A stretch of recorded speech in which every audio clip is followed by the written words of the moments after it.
Is it? Are we live right now? Okay. Yes, we are. Tell me if you can hear me correctly. If you guys can't tell, I am horrified. There's so many people. Let me see if there's like ear rape or something. Oh no, that actually sounds pretty okay. Oh my god, there's so many people. Thank you all for being here. I am absolutely horrified. I toggle slow mode. How do you toggle slow mode?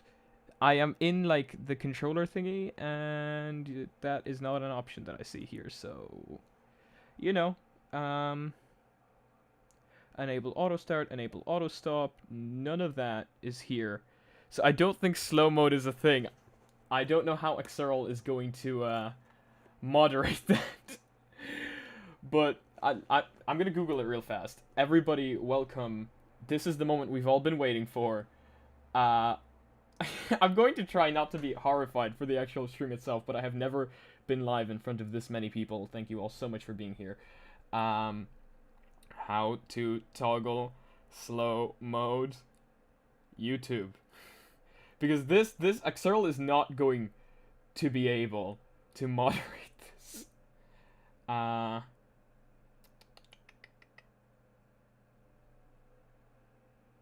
Okay, I honestly don't know how to turn this on. There is no... there's no, like, option. Okay, anyway, we've only got, like, 12 minutes till the thing starts. So, how are you all doing? I cannot read the chat. I cannot read the chat. Okay.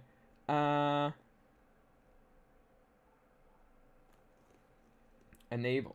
Okay, as you guys can probably tell, I'm very new to streaming with this many people. I've never had this many people in YouTube chat. Turn on. Exerl, you should actually be able to do that. Oh my god, thank you for the donation. People are actually donating. That is so kind. I had one earlier as well. These are my like very first streaming donations ever. So thank you so much. I am unbelievably like thankful because this is what, you know, allows me to continue doing the videos. Live chat basics. Oh yeah, I feel like I'm a total noob right now. Send a message. No, that's... Manage super chats. Okay, I don't know.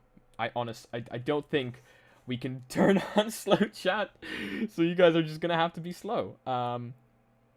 Again, I don't think that... Oh, slow mode. Here we go. Slow mode. Create a live stream. After entering the title and description, click create stream. Click settings, click live chat, and enable slow mode. I don't see that being an option. That isn't an option. YouTube, why are you lying to me? Again. That isn't an option. Wait, live stream settings. Live chat. Enable slow mode. Okay, we are safe. We are safe. Seconds between messages? 60? Are you kidding me? Absolutely not. Like, 3 would be enough. Or like, 2 actually. Okay. I think we have slow mode. Oh, okay, here we go. This is going to be much easier. Oh no, I was wrong. Oh god. Thank you so much for the donation. Okay, 2 seconds isn't enough. You guys are too amazing for 2 seconds. Oh god. Okay, 5. You guys get 5 seconds.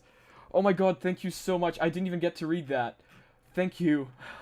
Everybody's donating. Thank you so much. Okay. There we go. I think this is easier. Exerl, you might be able to moderate this. I just want to open this up live with you guys before the stream starts. This is, I believe, my Roku. I bought it for my dad because my dad keeps taking my Chromecast. And I decided, you know what, let's buy him a Roku. So, here we go. I bought a Roku for my dad. And hopefully he likes it. Of course, he's not here yet. He doesn't even know this is here. But I'm going to give this to him later on. But other than that, this is happening now. This is... You guys want to see my reaction to this? Trust me. You do not want to see my reaction. It's just going to be me screaming. Exerl saying put 30 seconds. Since Exerl is the moderator, I will have to do what Exerl says. I'll do 15 Exerl, and we'll see what that looks like. Thank you so much for the donation. honestly, this is amazing. I've never had this many people in chat. Oh my god, we are at 500. I thought we were at 300. Oh my god, you guys, I do not know what to say. You guys are so unbelievable. We are going to have so much fun. But first, let's do our predictions. I am hoping the Oculus Quest 2 comes out today. It is not going to be released today, of course, but I'm hoping it goes on pre-orders either today, tomorrow, or the day after tomorrow. And you can hear it in my voice. I'm so freaking, like, oh my god, so many people. Oh, okay. And the fact that I had, like, 3 espressos today. But, yes, I'm hoping it goes out for pre-order either today, tomorrow, or the day after tomorrow. Because, of course, oh my god, my glasses are, like, broken. But it is going, according to multiple sources, including Eric for present, it is going for release on October the 13th. Also, ignore that. That was the smart mirror. It makes that sound from time to time. But, yes, I'm hoping it goes on pre-release because I'm ready. I have my laptop open right here next to me. I don't think you guys can see it. I don't think it's in frame. I'm just refreshing the Oculus page from time to time. I have all the money ready on my account. Let me just make sure I still have the money because, you know, I am subscribed to a bunch of services that may have already managed to take my money before I managed to buy the Quest itself. What? Okay, I have more money. That is slightly confusing. I don't remember. Okay. But wow. Okay, I guess I have enough money now, so if it does come out today, we're buying it live. I'm buying it with you guys. You guys might see my credit card details. So if you do, take them. But, oh my god, thank you so much. Everybody, the people that just donated, I don't know what to say. I didn't expect any donations. I've never got any donations before. And thank you all so much for being here. There's so many people in chat. It's like a crowd. Oh my god, 577 now. This is absolutely amazing. Oh. But yeah, my predictions are, we're going to find out about the Oculus Quest 2 today. As was leaked on the Discord, there is a talk supposed to go on today. And yeah, I hope it goes on pre-order today. Of course, it's not going to be released today, as I said, but hopefully it goes on pre-order today, tomorrow, or the day after tomorrow, or sometime soon. So hopefully we get that. Someone asked a weird-ass question. Tell me your feeling about your best infinite coffee. Axel, I don't know what you're talking about, but, like, move my mic closer. I can just bring it up. If you want me to bring it up, I didn't want to make it too loud, but is this any better? I hope this is better. But, oh god. I am viewing live chat. I can see live chat. I can see live chat. Don't worry, guys. It's right here, and when we start, thank you again for the next donation. Okay. Yo, bro, do you think I'll be able to play some PC games if the headset has a high refresh rate? Also, where are you pre-ordering it from? I'm gonna pre-order it from the Oculus website. It's what I have always done. I've always pre-ordered from the Oculus website. I'm in Ireland, so hopefully the pre-orders are even open there, because it's like a tiny country in the middle of nowhere, but... But yeah, I am ordering straight off the Oculus website. And yes, the Oculus Link is a thing, and Virtual Desktop, of course, is a thing. And if it has a higher refresh rate, you'll be able to play PC VR on it, no problem. People are telling me to cry on camera. It might just happen. You guys don't know what you're asking for. It might honestly just happen. 5 minutes left. We're gonna have to go onto the stream early, I think. But yeah, we might have to go onto it early. But yes, Link is still a thing, and it's out of beta. So we are going to be able to play PC VR content on it, and I am so hyped for it. I need to get this into my hands, just like a lot of you guys. We're gonna do this. We are going to do this. Do I think it will be in Irish stores? The Oculus Quest wasn't it? It was in stores like PC World and stuff, and Argos. So yeah, I think it will. It's just gonna take a while to get here, you know, like it always does. Ireland's a little bit behind on the product market, especially now with what's happening around the world. But yeah, no, certainly. You like my setup? Thank you very much.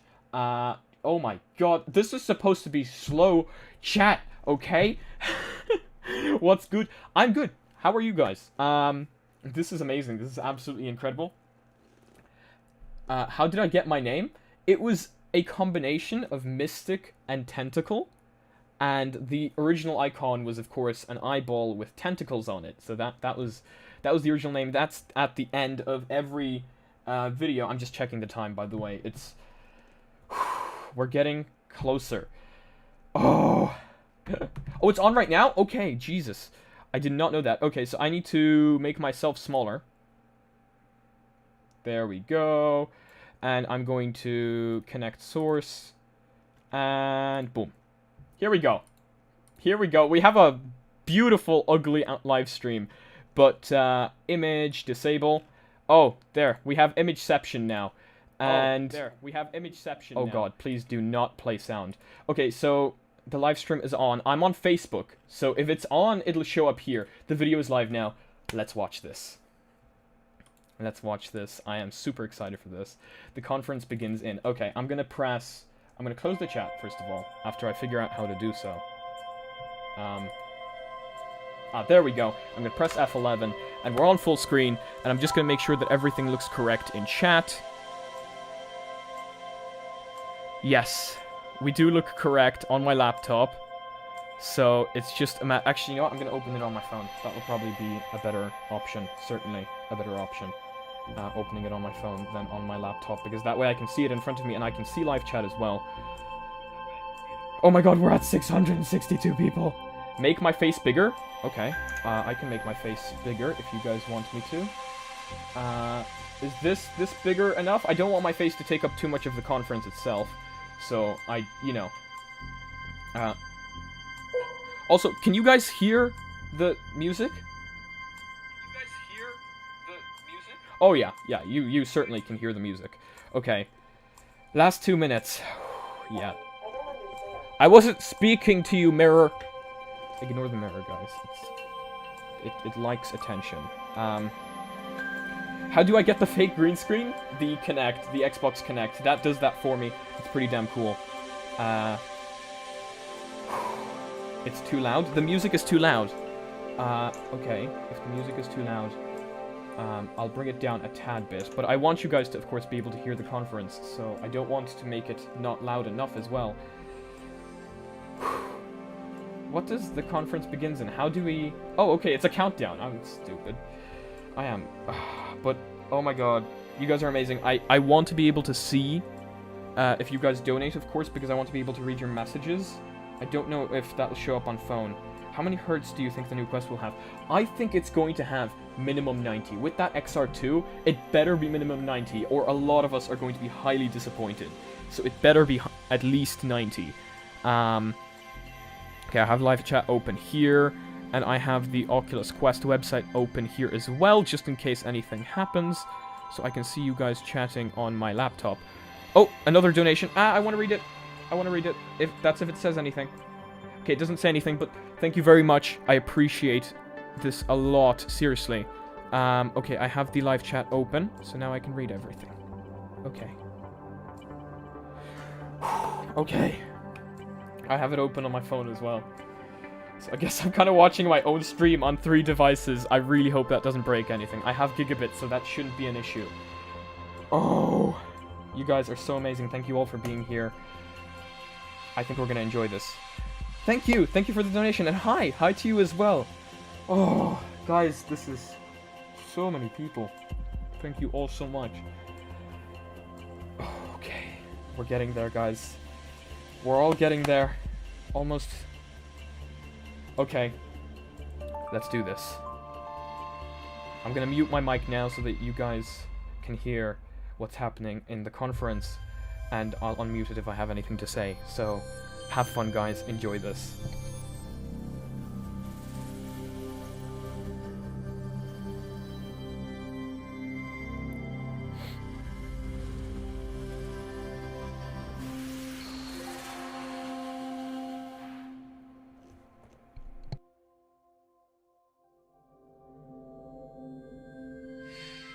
Hey everyone, I hope you're all doing well, and thanks for tuning in to Facebook Connect. For those of you joining for the first time, Connect is usually our big conference with developers coming together from all over the world as we show off the latest in virtual and augmented reality. Now things are a little different this year. but we've got some exciting new things to show you, and I'm really looking forward to it. But first, I just want to say that I hope you are all staying healthy, safe, and good during this time. For a lot of us, COVID means Why is he living so more of our lives emotionless? online. I, Going to I felt like I school, really needed to working, say hanging that. out with friends. More's happening online now, but it's not quite the same. Most of us have been on video calls where people keep talking over each other, and staring at a grid of faces for hours just isn't always the most natural way to interact. What we're missing is this feeling of presence. The feeling of actually being right there with someone else, with all of the different sensations that includes. So that's what the whole fields of virtual and augmented reality are about, delivering that sense of presence. And that's why a lot of people have been spending more time in VR since COVID hit. I know I have. It's a way to get out there, even when you can't leave your house, and to see your friends and feel connected even when you're physically apart. And with all the heaviness in the world this year, it's also a way to have some fun and find some moments of joy. I've definitely been playing You a should lot buy more the with friends headset recently, for especially Sir games like Gaylord. Echo VR, which is kind of like playing full contact frisbee in zero gravity space, or Arizona Sunshine, where you can stand back to back with your friends as you fight off wave after wave of zombies. I've also been enjoying Keep Talking and Nobody Explodes, which is this great party game where you're in VR and you have to defuse a bomb with the help of your friends who are outside of VR, and they're helping you solve the bomb's puzzles. And it gets hilarious pretty quickly depending on how helpful or not your friends are. Now, if you've tried experiences like this, you know just how magical it is to be together in one of these worlds with your friends. And as the ecosystem keeps growing and the hardware keeps getting better and better, we're starting to see how whole new categories of experiences could take place in VR in the future. So I'm looking forward to showing you what we've been working on. But before we dive in, you may have noticed that this event got a new name, Facebook Connect. And it's brought to you by a new group, Facebook Reality Labs. And that's because this work, to build the next computing platform, to deliver that sense of presence and immersion, and to make it the best platform for connecting with people you care about, that work increasingly requires us to extend beyond just our Oculus virtual reality product lines to include a lot more of the work that we're doing into augmented reality, into all kinds of long-term research, into more natural interactions like neural interfaces, into home and other wearable devices, and into software development like what we're doing with Horizon and what we have done for the whole history of our company. So we have one group that pulled together all of our augmented reality and virtual reality efforts, which we are calling Facebook Reality Labs. And now we also have one event to discuss all of this work, which we're calling Facebook Connect. Our goal is to deliver the products and technology that let you feel like you're together with the people you want, no matter where you are or the physical distance between you. So today, we're going to talk about how we're going to get there. Now, first, let's talk about augmented reality. The goal here is to develop some normal-sized, nice-looking glasses that you can wear all day and interact with holograms, digital objects, and information while still being present with the people and world around you. Maybe you want to just sit on your couch and have a friend teleport and have their hologram sit right next to you to play games or just talk or hang out. Maybe you're walking somewhere and you want directions, or you see something awesome and you want to share it without having to take out your phone. Maybe you don't want to have to carry your phone around at all, or have to worry about having it take you away from the moment. You're going to be able to do all of this with a pair of glasses. Now, there's still a lot of work that needs to be done on some of the foundational technologies. Later today, we're going to share more about Project Aria, which is the first research device that we're going to be putting out into the world to help us understand the software and hardware needed to build our first consumer augmented reality glasses. And we're starting to put together all the different building blocks, including the input systems, the display systems, spatial audio. We have a team of computational neuroscientists and engineers working on non-invasive neural interfaces and ways to use subtle gestures to control augmented reality objects in the world. There's still hard problems to solve, but this has the opportunity to open up a lot of new ways for people to connect, to work, learn, and play in the future, and we now have line of sight into how we're going to get there in the coming years. Now, in the meantime, There's a lot that we can do today with the technology that we've already created in order to develop great smart glasses. They're not yet augmented reality glasses, but they're on the road there. So a couple of years ago, I started meeting with some of the best eyeglasses makers around the world. And this journey took me to Milan, where I met with the founder of a company called Luxottica. They're the best in the world at making glasses, and they make Ray-Ban and Oakley, and they design and build frames for everyone from Armani to Versace. And after spending time with their team and visiting their factory, I knew that they were the right partner for us to help bring the best technology together with the best glasses. And of course, in the future, people aren't all going to wear one or two different styles of glasses, like we just have a couple of different kinds of phones. So we need to support a lot of different designs and styles, and that's what Luxottica does. Now, we don't have a product yet to share with you today, but I am excited to share that we have formed a multi-year partnership, starting with building and releasing our first pair of smart glasses next year. Now, I can't go into full product details yet, but they're going to be the next step on the road to augmented reality glasses, and they look pretty good too. So here's a quick video that our team put together. Introducing the glasses of the future, cutting-edge technology ahead of its time. The eyewear of tomorrow.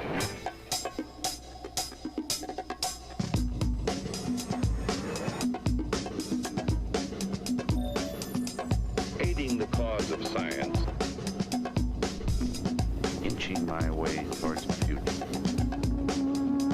I wish I could see out of this thing.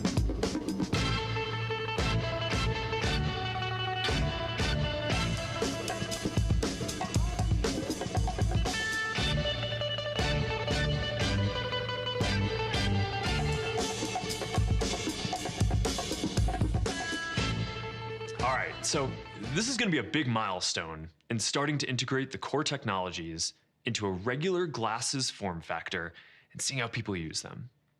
And speaking of that, the most important part of any AR product is the experiences it can deliver. And I'm happy with how the AR software ecosystem is coming together too. More than 600 million people use AR across our apps and devices every month. People are creating some really awesome things with Spark AR, which anyone can use to build AR effects for Facebook and Instagram. There's also AR shopping technology that lets you see how furniture is going to look in your room, or how makeup or glasses are going to look on your face before you buy them. We're already seeing some of the creativity that augmented reality can unlock, and I think that this is all just going to get a lot better as AR starts to become even more mainstream. Now, let's talk about virtual reality. We are continuing to build out the Quest platform with better hardware, software, and content, and we're starting to see more areas where VR provides a clearly better experience than other platforms. So take gaming.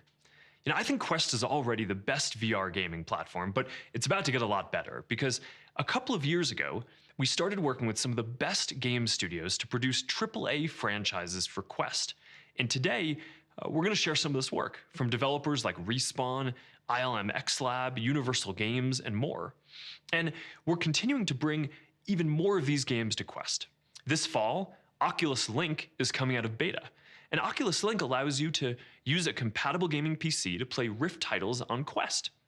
In the future, it's going to support 90 Hz for PC gameplay, and we're working on a new UI so you're going to be able to find all of your PC games right alongside your Quest apps all in one place. So that's coming next year, and it will give you access to a lot of native Quest features while you are using Link. Another important area is social products. We're building new social experiences like Horizon, which is now an invite-only beta, and it lets you create your own worlds where you can go and hang out with your friends. We're also building experiences like venues, which I know a lot of you are using right now to watch this live stream. And I'm really focused on this area of social software because, as I've said a few times, I think that augmented and virtual reality are going to be the most social platforms ever. And we're really just scratching the surface on this right now. We're also seeing how VR can change work. Some of our Oculus teams already have their meetings in VR. And since COVID, I held my first management team meeting entirely in VR too. And I have to say, in some ways, it already felt more real than a video call because we had a shared sense of space. I always find that I have a harder time remembering discussions on video calls because from a visual and auditory perspective, there's no shared sense of space. Everything just looks flat. But in VR, even before we have avatars with full fidelity and facial expressions, just having that shared visual sense of space and spatial audio, that for everyone else in the room and people's locations looks the same to everyone else. You can hear where someone's talking from. It just makes a huge difference.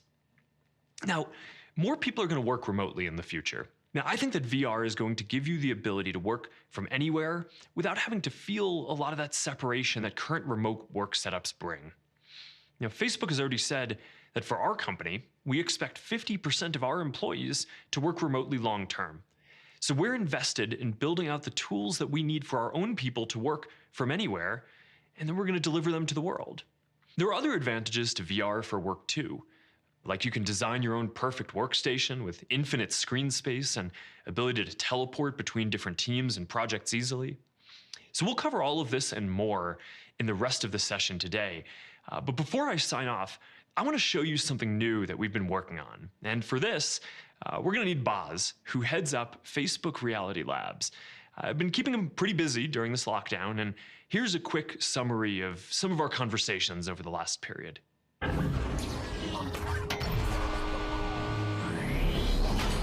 Really, Mark? I mean, that's 5 in a row. I told you I've had a lot of practice. Been spending a lot more time in VR. Does he ever sleep? Quest is awesome, but I've been thinking, people love it, but there are a few places where we could make it better. I mean, the screen's great, but I wonder if we could get 50% more pixels in there to make it even crisper. Yeah, I'll see what I can do. This is why I always lose in Echo Arena. Taylor, Mark wants to know if we can make the screen more crisp. Yeah, we can do that. We could throw in a single high-res LCD panel. Great. But let's make sure we keep the built-in IPD adjustment. Got it. But keep the built-in IPD adjustment, of course. We can keep the built-in IPD adjustment? It's never been done before with a single panel, but we'll see what we can do. Okay.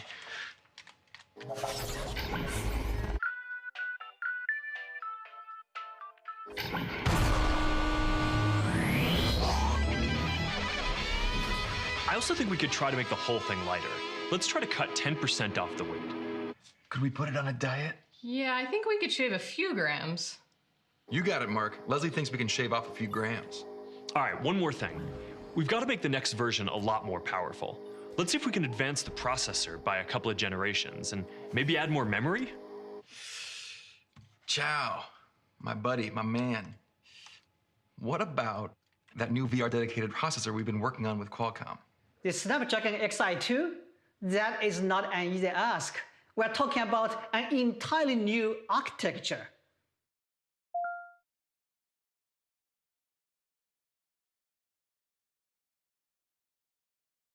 Mark, you're on mute.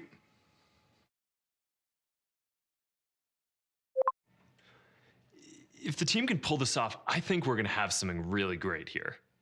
Well, we're wondering if we could try out one more thing. Yeah, we have an idea. What if we lower the price? Yeah, great idea. What are you thinking, $350? Mark, come on, man. All right. I'll think about it. See you guys soon. So that's a pretty big to-do list. But we want the next version of Quest to be another big step forward. We want virtual reality to be something that anyone can just jump into with the best and most immersive experiences out there, and we want it to be available to as many people as possible. Quest was a big step towards that goal.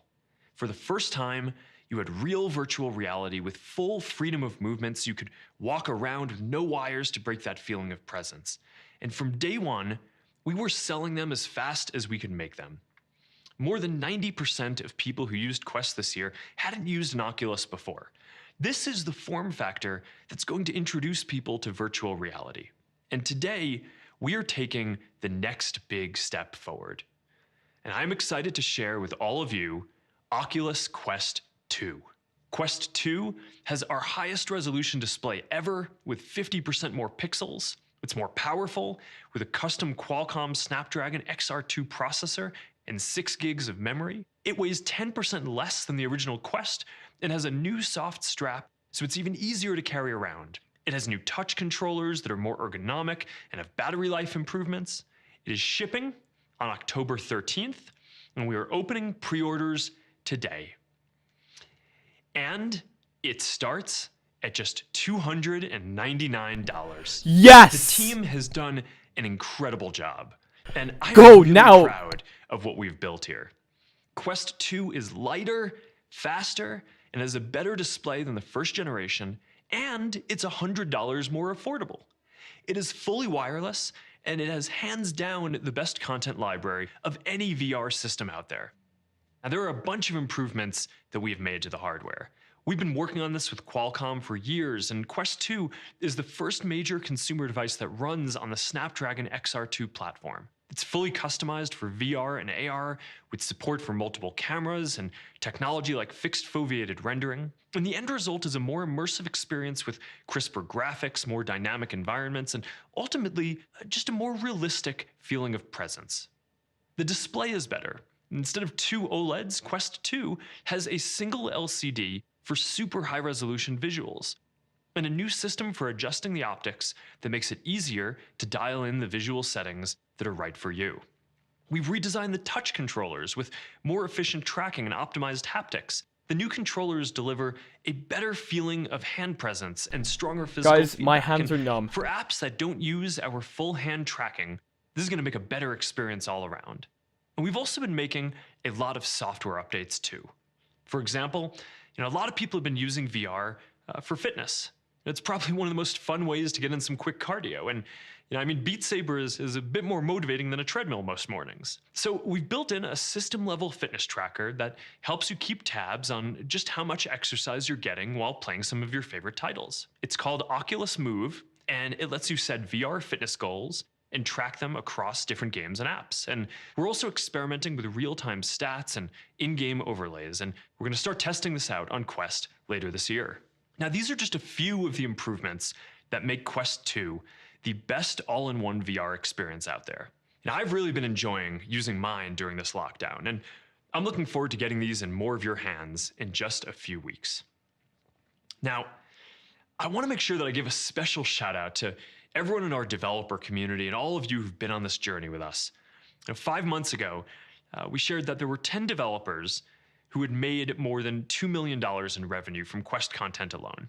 And today, there are more than 35 different titles on Quest that generate revenue in the millions of dollars. People have spent more than $150 million on Quest content. This ecosystem is growing. And now, with Quest 2 priced at just $299, a lot more people are going to be able to experience VR soon.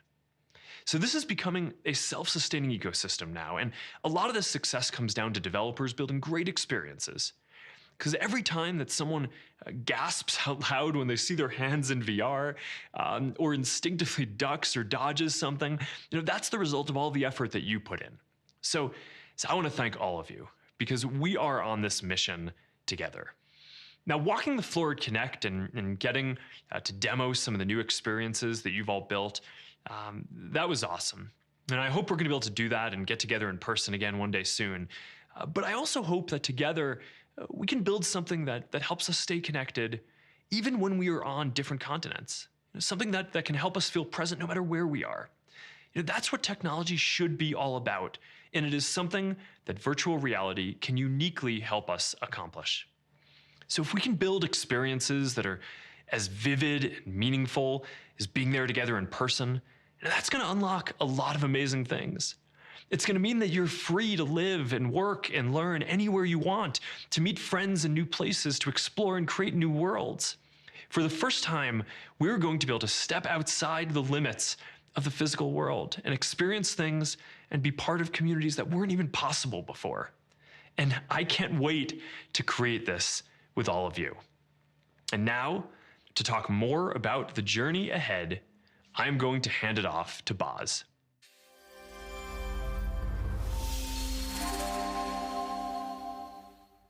Thanks, Mark. At Facebook Reality Labs, we often say that we see AR and VR as the next step in computer evolution. From mainframes to desktops, desktops to laptops, and laptops to smartphones, these are what comes next. But why? Why do we say that? What right do we have to make that claim? And the answer, I think, goes to the very heart of what computers are and what they're for, and why a social media company acquired a virtual reality company, and why our VR conference is called Connect in the first place. I mean, everyone knows that computers are useful. I mean, they help us accomplish tasks more efficiently and accurately. But from the very beginning, they've also had another important purpose: to connect people. An early computer scientist to make this case was Doug Engelbart, famous for the mother of all demos, where he debuted things like the mouse, the graphical user interface, and hyperlinked text. But he also debuted shared document editing and even video conferencing way back in 1968. Along with his friend Stuart Brand, Engelbart understood that the coming computer revolution was about more than better technology. It was about finding ways to help people share ideas and experiences with each other at a distance. Now, that demo, in turn, inspired the groundbreaking work in places like Xerox PARC, Bell Labs, Stanford Research Institute, and others who made it possible for you to watch me on your computer today. Now, these institutions were the inspiration for our recent name change to Facebook Reality Labs. Like computers, I believe augmented reality will be useful, but I also believe our work on it is what will make it transcend the distance between people. Especially now, during this time of social distancing, I know how much it means to me to be able to spend time in digital spaces with my parents and kids when we can't be in the same room. Millions of people across the world know what that's like too. And that's why, over the past year, our conviction about the importance of meaningful social presence has only grown, and why we remain committed to a world where emotional connection is no longer contingent on physical proximity, where interaction at a distance is just as enriching and sometimes just as demanding as interaction in person. Now, VR is the first half of that vision, and as all of you know, we've come a long way. I mean, I remember my first demo. It was Toy Box. You know, you pick up a virtual dart gun and you could blast targets that were off floating in space. And it was very I know you guys simple, are listening to this, and I'm but really the potential sorry, struck me immediately. These days, VR is practically transcendent. I apologize. I mean, I've climbed mountains, I've battled robots in zero gravity, I've explored alien planets. And I've done all these amazing things, but more often than not, I was doing them by myself. We have to continue to grow the VR community so that we can do more with our friends. So to bring in more people from more backgrounds, with Quest 2, we just built a better headset all around. I mean, it's lighter, it's faster, and it's got our highest resolution display ever. But all of that is small comfort if it doesn't fit right. That's why I'm pleased to announce some accessories we're launching for Quest 2, a fit pack, an elite strap, and the highly requested battery strap. Now, of course, it doesn't even matter how well it fits if it's not affordable, which is why I'm so proud that we got the price of Quest 2 down to $299. That's a full $100 less than Quest. That is a big deal. And if you're wondering what to do with that extra $100, be sure to stick around to hear about the great content our developers are bringing to the platform. Now, as I said at OC6, we're also building out our capacity for meaningful social presence in workspaces. We all know this has been a hard year for jobs and businesses. I mean, for those of us who have the privilege of working from home, we may have lost the commute, but we've also lost some of the community. For my org, for a lot of Facebook, and for people all over the world, Portal has been a real hero these past few months. And as of this month, in addition to Workplace, you'll be able to take meetings on Portal via BlueJeans, GoToMeeting, WebEx, and Zoom. With Portal as a dedicated screen for video calls, it's a lot easier to be present with your coworkers, and it frees up your laptop as well. But still, Portal is only the beginning of virtual presence in the remote workplace. I've been really impressed this year by the new collaboration and productivity apps in Quest built by third-party pioneers. And this is an area that we're investing a lot in as well. Now, longer term, we envision an enterprise ecosystem with expanding platforms and new business models made possible across distances. Maria's going to tell you more about that later in the program. Now, the second half of our vision for the future of computing is augmented reality, or AR. We've made a lot of progress in the lab over the last year, and I'm excited to share it with you. At its essence, AR is a way of placing a digital, interactive layer on top of the real world. Already, a good smartphone can apply AR effects to things that it recognizes, like objects or pictures, bodies, and faces. 3 years ago, we created the Spark AR platform to help people do just that. And to date, more than 400,000 creators from 190 different countries have I'm good, published don't worry. effects My hands for are just Facebook numb. and I've Instagram. never had my hands The be numb majority before. of whom, 55%, are women. Now together, they've published over 1.2 million AR effects that are used by hundreds of millions of people every month across our apps and devices. In just the last 3 months, more than 150 Yes, effect I am owners geeking. have hit over I a am. billion views. I'm and a nerd. uses. It's pretty incredible. And I'm excited to announce that beginning next year, we're opening Portal and Messenger for creator publishing as well. AR effects and chat are a really fun way to connect, especially for families. Now, the behaviors that we see validated today are going to help us build a better AR tomorrow. And the promise of AR is the promise of an information-rich world where your capacity for knowledge, reason, and awareness is expanded well beyond your physical capacity to see, know, or recall. Now, in some ways, we already live in that world. I mean, we can do a lot with a smartphone and a good internet connection. And yet there's just so much more we could be doing. Our digital experiences are still mediated by heads down, eyes down, handheld devices. At Facebook Reality Labs, we ask ourselves, what if that was no longer the case? What could the future hold that's even better than this? Imagine a pair of glasses that could give you a 3D overlay of everything without having to look down at anything. This is a world where you accept a friend's phone call and a hologram appears right in your line of sight. Don't worry, Where you're guys, we're walking still into a new city, talking after and the this. We're glasses going to not only talk give you about the directions, event, but and they I'm also just help going you to spot talk with you hazards guys that because you I really can't love see. talking with you You want guys. to understand a foreign language? So don't worry The about me world right now. translates itself for you. I'm just refreshing Now, constantly. sometimes we And talk yes, about I the will say on benefits of Discord AR like when they're it's up. superpowers. And they are. But not everyone has the same abilities. So for a lot of people, maybe for most people, it's going to be simply empowering. Now, before you get your hopes up, I am not here to announce V1 of our fully functional AR glasses. I'm sorry to say we're just not there yet. But I do have the privilege of sharing with you some of the work we've been doing in the lab. As Mark alluded to earlier, this is Project Aria. Now, these glasses are a precursor to working AR. It doesn't display any information inside the lens, it's not for sale, and it's not a prototype. It's a research device that will help us understand how to build the software and hardware necessary for real, working AR glasses. Starting in September, some specially trained Facebook employees and contractors will be wearing the glasses in real-world conditions, indoors and outdoors. Their sensor platform will capture video and audio, eye tracking, and location data, all to help us answer some of the questions that we need to ask before we release AR glasses to the general public. The first question is about hardware. What do we put on the glasses? I mean, think of all the things necessary for AR to work. Outward sensors that can interpret the world, inward sensors that can track your eye movements and know where to show you information, and computers to process just all of that. And then, assuming you could fit everything you need into a pair of glasses, how would they perform under different light conditions or different weather conditions? Which sensors can you do without? And where might you need more? These are questions we can't answer in the lab. So like all good science, we have to put our theories to the test. Another question we have is about data. I mean, there's a lot of data sets about the world from the point of view of satellites or even automobiles, but there aren't a lot of what's called egocentric data sets. How do we program software that understands what the world looks like from a first-person point of view?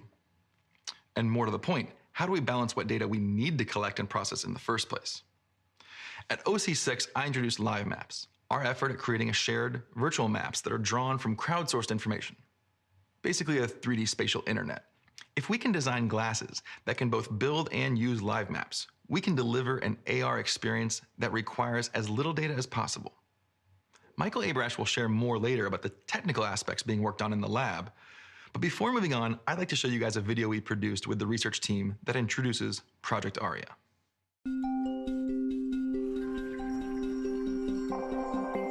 Aria is a comprehensive sensor platform that you wear like a pair of glasses and is used for research purposes.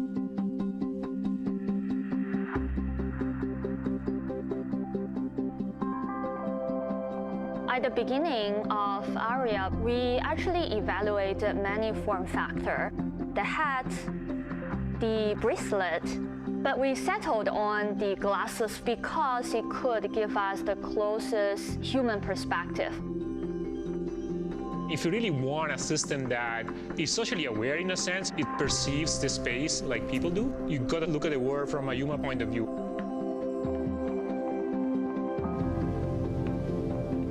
This allows us to start to teach devices to see, hear, and contextualize, and making sense of the situation so that they could better help humans in the future. Imagine you lose your keys, and now you have a device that's able to tell you, hey, you left your keys on the coffee table.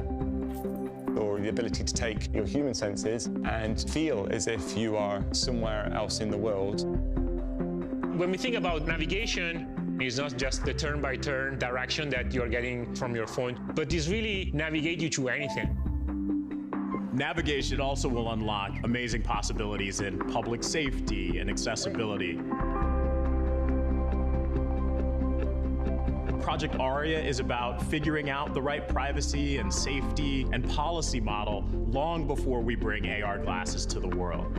We anonymize all the data, which means we blur faces and license plates. Starting in you guys September, broke the website. A few hundred Facebook workers will be wearing Aria on campuses and in public spaces to help us collect data to uncover the underlying technical and ethical questions and start to look at answers to those. Where do we go from here? Well, we learn. The project is really going to be a series of iterations, right? It's going to develop over time, a bit like, the internet. We're incredibly excited about the opportunity that Project Aria and the future of augmented reality brings. We're going to do this together, and it's going to be amazing.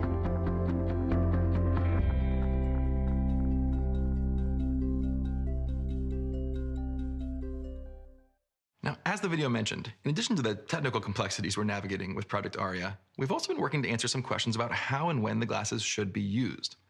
New technology often has unintended consequences and negative externalities, and our job is to get ahead of ours. AR glasses will be cool, but they shouldn't be rose-tinted. In order to wear the research glasses, people will undergo training on when and where they can gather data. Sensitive places like restrooms or prayer rooms are obviously off-limits. Before data we collect in public is used for research, the data is quarantined and faces and license plates are blurred. Like a mapping car, all participants will be easily identifiable by their clothing. You can find more details about Project Aria online, and we'll continue to use the lessons we gather to inform how we build and launch AR in the future. More generally, though, all of this is about operationalizing a set of principles for responsible innovation that guide our work in the lab. At Facebook, principles are not just a list of nice things. They describe trade-offs, things that we do even when the opposite might benefit us somehow. So, for example, when we're building, we should be transparent about how and when data is collected and used over time so that people are not surprised. We will build simple controls that are easy to understand and clear about the implications of a choice. And we build for all people of all backgrounds, including people who aren't using our products at all, but may be affected by them. We think about this a lot in the context of Project Aria. And we strive to do what's right for our community, individuals, and our business. But when faced with these trade-offs, we prioritize our community. Moreover, because we recognize the limits to our own understanding, we're working with third-party experts to expand our sphere of input. As part of these efforts, I'm happy to announce 2 RFPs for over $1 million around the principle, consider everyone. This research will focus on the impact of AR, VR, and smart device technology on non-users, especially non-users from underrepresented and vulnerable communities, as well as best practices for fostering welcoming and inclusive environments in 3D spaces. You can find out more here. We've also been socializing these principles with experts across the privacy, safety, and AR/VR community, and they've told us they're happy we wrote them. But talk is cheap. Trust is earned and not given. And we stand ready to be judged by what we do and not what we say. I want to give a special shout out to the tireless teams at FRL, delivering meaningful social presence across a lot of different products under very challenging conditions. The future of technology is bright, and I'm so proud to work with all of you. I mean, I've been excited about this technology for a long time. Just like the labs that inspire us, we hope that our lab can play a role in helping shape the future. The need for this technology is all around us in 2020. Sheltering in place has only intensified my sense of urgency for this work.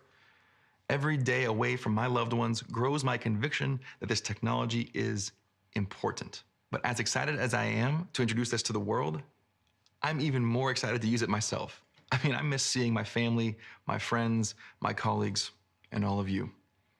Be safe, and we hope to see you next year, one way or another.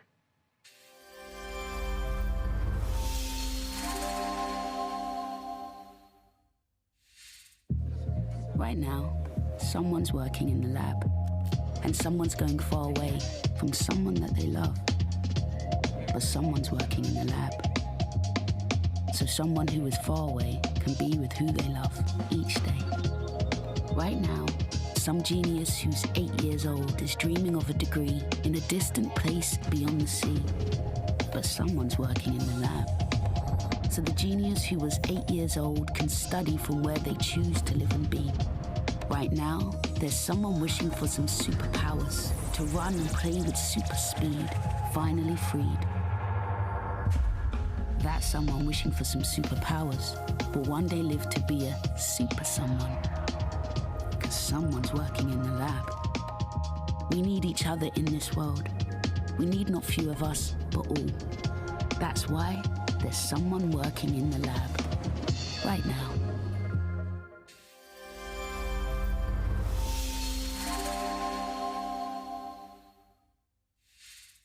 Right now, connecting with friends in VR is more important than ever. We want you to be able to spend time with your friends, your family, and your community in a way that defies distance and the physical constraints of the real world with virtual experiences. I'm Megan Fitzgerald, and this time last year, I shared our plans for Facebook Horizon, a social experience where you play, create, explore, and connect with others in an ever-expanding virtual world. Since then, we've been working hard to bring Horizon to everyone. A small group of early users and creators have been giving us feedback, and they're already building fantastic and incredibly creative worlds.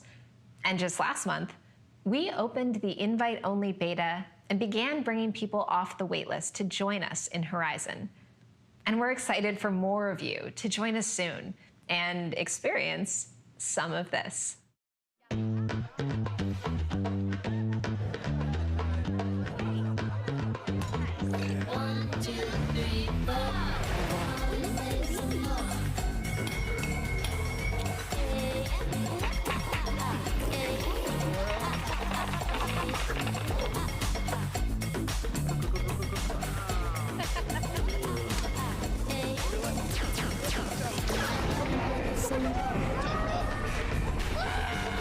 Okay, bye.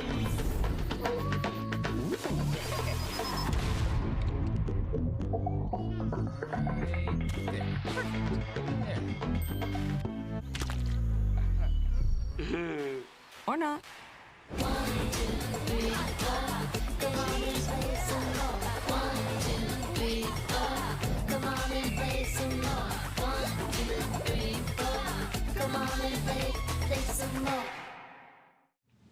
Now let's talk about venues, a social experience where people can come together from all over the world to enjoy events together. This year, people have attended concerts, NBA games, and stand-up performances. And now we're working on an improved version of venues. In fact, some of you may be watching today's keynote from the beta version already. There's a new lobby where you can socialize before, during, and after the show. Because we know one of the best parts of an event is chatting about the experience with others who were there. And we also have new content coming, including a brand partnership with Tidal. I pre-ordered it, lads. Horizon and venues, we want to make the experience across all of Oculus more social, so you can discover people to play with, experience new worlds together, and build communities as you explore. We've heard that people want easier ways to find each other in VR, to coordinate and jump into apps and experiences together, and of course, ways to easily find each other in those apps. So we're rolling out some new features in the coming months that'll make it even easier to play together. First, we're bringing Messenger to the Quest platform. With Messenger and Oculus, it's easier to coordinate with friends and play together in VR. When you're in VR, you can invite friends to join you through Messenger, and they can quickly jump into the same game or experience with you. And this also means you can chat with friends anywhere they have Messenger without taking off the headset. We're introducing new Oculus Avatars, so people can express their identity and their personality with billions of permutations of customizations. Your avatar will be uniquely you. We're rolling out a new Avatar Sdk, so developers can also use this new avatar system, which will eventually replace the Oculus Avatars we have today. These avatars will build on the visual style you see in Horizon and Venue's beta today. They're an early version of our new system. Here's a glimpse of what they'll look like. Oh, hey, it's me. We also want to make sure your avatar can represent you across all realities. So over time, we'll be working to let you use your avatar across the Facebook family of apps. And then I want to introduce a new experience called Challenges.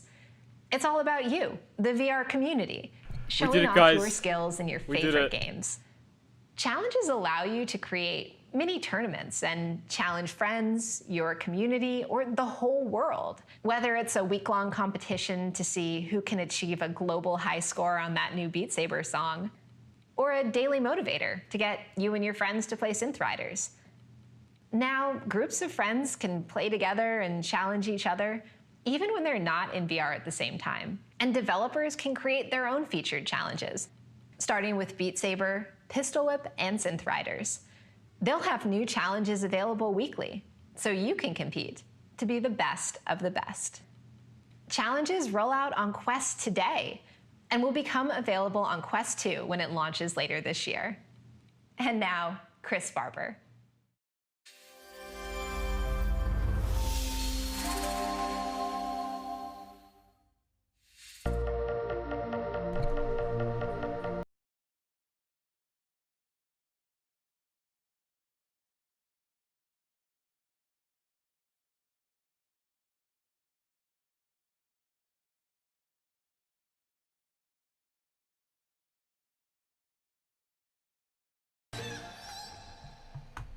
Hi, my name's Chris Barber, and I work with the team that built Spark AR. Our team, together with our global creator community, is starting to transform the Facebook experiences you already use. These AR effects can be everything from helpful to entertaining. And by blending the digital with the real world, we can connect you to and allow you to communicate with people, places, and things in an entirely new way. Take shopping. With Instagram, we see the potential to bring the best of in-store shopping anywhere. Virtual try-on has been around a few years and is one of the earliest examples of how AR can help you to make informed choices while shopping online. AR try-on has been live in Facebook ads and with a small group of Instagram checkout partners since last year. And we're excited to bring AR try-on to Facebook shops soon. So, what we've learned is that people feel more confident buying products like makeup or a lamp if they know how it'll look on them or in their home. Layer that with the ability to share with friends for a second opinion and buy without leaving the app, and you'll start to see how this becomes not just a way to shop, but one that's fun, easy, and personal. And it's not just the store that you can bring home with AR. It can be a museum too. Museums and cultural institutions around the world are capturing art, history, culture, and science collections in full 3D. It's about preserving history, but also about inviting more people to explore and appreciate culture no matter where they are. Paired with Spark AR, these objects become accessible to people in new ways, even if they can't visit in person. We're working with the Smithsonian to bring mobile AR experiences into the palm of your hands that spark curiosity and learning, from a triceratops on your kitchen counter to a pair of boots from the Wiz dancing around your living room. In addition to the Smithsonian, other experiences, including ones from the Palace of Versailles, will begin rolling out this fall. We also want to explore how this storytelling magic can extend to journalism. To lead the charge, the New York Times has formed a new AR lab within their newsroom. They hope to delight and inform readers by using AR technology to shape how stories are told. By delivering these stories where people already spend time, on Instagram, the Times can reach new audiences and help people better explore complex topics in an interactive way. One of the first stories, seen here, focuses on air pollution, allowing you to see particulate levels from around the world in your own space. There are many more AR stories launching across print and digital in the coming months. Each of these examples show you how AR on your phone can be a window to a new world. But what if we want to transport you to a new world? Well, AR can do that too. Earlier, Boz mentioned how Spark is powering new virtual shared spaces. AR is one of Portal's most popular calling features, and it helps make small moments more memorable, like these fun birthday cards. Families can share in the joy of reading with story time. Rather than turn pages, AR brings the illustrations to life and actually lets the reader become characters in the story. Every day, parents tell us this makes a world of difference. While kids may not sit still for a phone call, story time can help families carve out a few special minutes with that relative who lives far away. We're working hard to expand the Storytime library. It's important that this collection reflect and celebrate all the stories of our Portal families. The first in this new lineup will be Thank You, Amu, the Caldecott-honored debut from Oge Mora. Colorful cut paper designs capture a heartwarming story of sharing and community, inspired by the female role models in her life. Thank You, Amu is launching on Portal next month. We're also excited to bring Kevin Carroll's A Kid's Book About Belonging to Portal. Its core message is about helping kids love themselves, even if it feels like they don't fit in. It teaches them how this love can help them belong anywhere. We'll have more to share on these titles and others in the coming months. I hope this gave you just a taste of what's possible in AR. If you're feeling inspired, join us.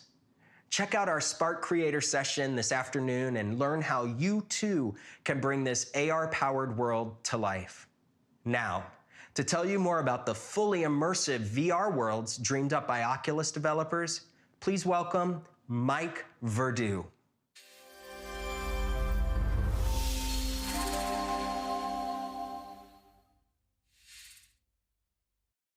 I'm Mike Verdu, VP of Content. We are excited, encouraged, even stunned by the progress that VR has made in just 12 short months. So many wonderful Quest titles have launched in the last year, creating a catalog of rich, vibrant experiences. Our ecosystem growth is accelerating, and more developers are seeing success. But all of these positive developments are impossible to separate from the physical and emotional effects of the pandemic. This is an uncertain and difficult time. But creativity and art, well, they shine their brightest in uncertain times. And our new medium is bringing us together, even as many of us are far apart. We hope our technology is helping you to feel more connected, whether you're hopping into VR with a friend to hang out, play a game together, get some work done, or exploring experiences like In Protest, which lets you become better acquainted with the unsung heroes, preserving and extending our constitutional rights in the name of Black lives and racial justice.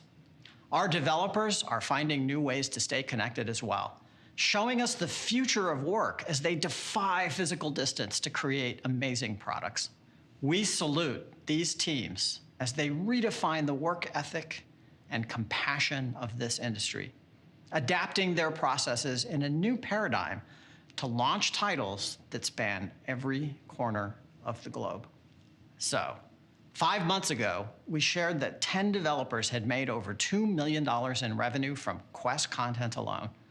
Today, I'm happy to share that over 35 titles on Quest have generated revenue in the millions since launch, and they're doing it faster than ever before. This summer, Onward's Quest debut made $1 million in revenue in just 4 days, faster than any other title on the platform.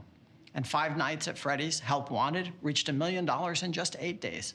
These are powerful milestones that show how more and more teams are able to pursue continued VR development and see a return on investment. And as a result, there is an acceleration in creativity in all categories, from games to productivity, collaboration, fitness, education, and others. The coming year will be an exciting one. We have some major announcements as we continue growing our slate with the launch of Quest 2. So let's dive into this exciting new content. Hi, I'm Elizabeth Laverso, Vice President of Product Development at Ubisoft's Red Storm Entertainment. Ubisoft is pioneers in new technology. We're early investors in new consoles and tech, and we've been creating VR experiences since 2016, with titles like Eagle Flight, Werewolves Within, and Star Trek Bridge Crew, which are all available on the Oculus platform. And today, we are excited to announce our first AAA franchises for the VR market, which are Assassin's Creed and Splinter Cell. For the first time ever, fans will be able to live these beloved franchises in a truly visceral way. Development of Assassin's Creed and Splinter Cell will be led by Ubisoft Red Storm in collaboration with Ubisoft Reflections, Ubisoft Dusseldorf, and Ubisoft Mumbai. Both titles will be created from the ground up exclusively for the Oculus platform and will include elements of both the Assassin's Creed and Splinter Cell franchises that players know and love. We are excited to share more about these projects with you. Stay tuned. Thanks for kicking us off with that awesome news.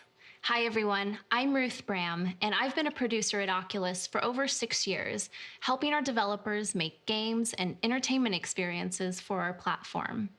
So let's talk about Quest. In addition to exploring the Quest content library with Quest 2, you'll be able to dive into original experiences with even greater scope and superior quality, thanks to the advanced capabilities of this new hardware. So I've asked a few of our developers making awesome games with Quest 2 to join us today and share their exciting news. Hi everyone, I'm Jose Perez III, Director of Star Wars Tales from the Galaxy's Edge. At ILMX Lab, we've been hard at work, crafting tales and expanding the world of Black Spire Outpost, which was created by our friends at Walt Disney Imagineering. After the award-winning success of Vader Immortal, we wanted to follow up with something lighthearted and a little more open, a project that will expand over time. So we'd like to invite you to explore the wilds of Batuu. Danger lurks around every corner, but it's nothing you can't handle with the help of specialized training droids and a good blaster at your side. Or you could always just hang out in the cantina. The bartender, Cecil Slack, might not make the best drinks, but he can tell a story that will literally transport you to a different time and place in the Star Wars galaxy. One of these tales will put you face to face with an iconic and powerful Jedi, Master Yoda. Before we go, let's take a sneak peek at one of the characters you'll join forces with along the way.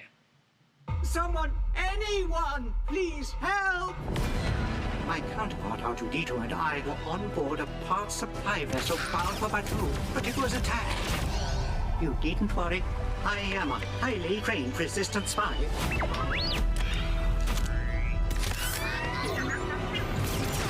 Dear, you'll do what? Don't be silly. You'll never make it. My circuits have had quite enough of the wilds for one day. Hi, I'm Cha Chin, founder and CEO of Big Box VR. We've been working very hard on Population 1, a battle royale that is only possible in VR. I'm excited to share with you that it's coming soon to the Quest and Rift platforms, and you'll be able to cross-play between headsets. What makes our game special is our vertical combat system. You have the freedom to climb anything and fly anywhere in a fully immersive VR world. After launch, we will have ongoing live in-game events, so you will always have something fun to do with your friends. I can't wait for you to jump into Population 1 with us, and I'll see you in the game.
Hi, I'm Jan, head of the development at Beat Games.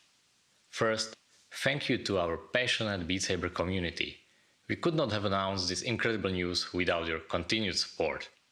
For a while now, we've been exploring ways to play Beat Saber with a friend, or with many friends. I'm excited to share that Beat Saber multiplayer will be launching on October 13th. This is the biggest update to the game since we launched.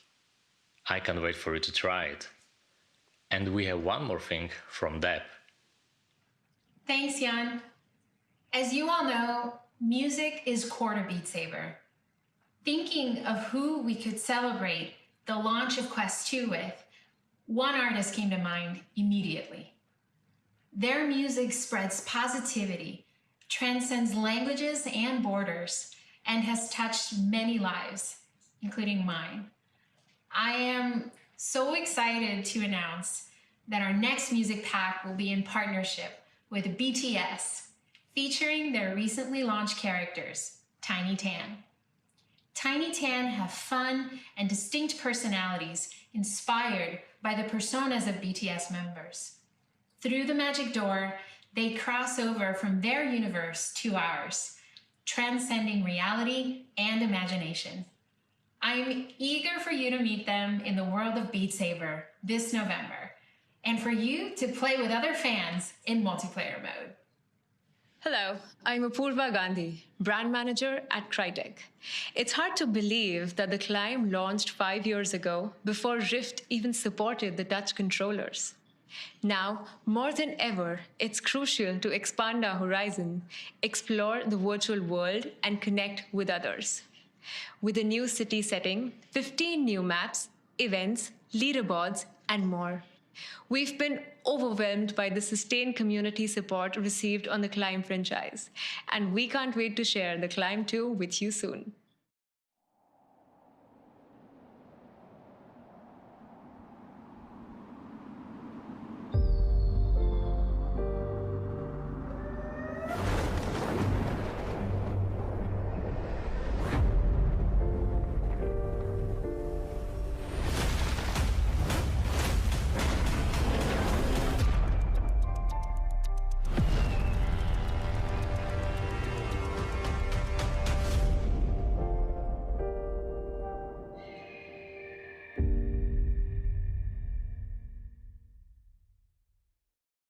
Hi, I'm Brian Gomez, Executive Producer on the Universal Games and Digital Platforms team. Here at Universal, storytelling's at the heart of everything we do, and we're always looking for new and innovative ways for our fans to experience the worlds we create. We're excited to do exactly that, in partnership with Oculus and CodeSync, by bringing you Jurassic World Aftermath. It's a thrilling survival adventure built from the ground up for VR. Experiencing Jurassic World in VR is a special kind of wish fulfillment.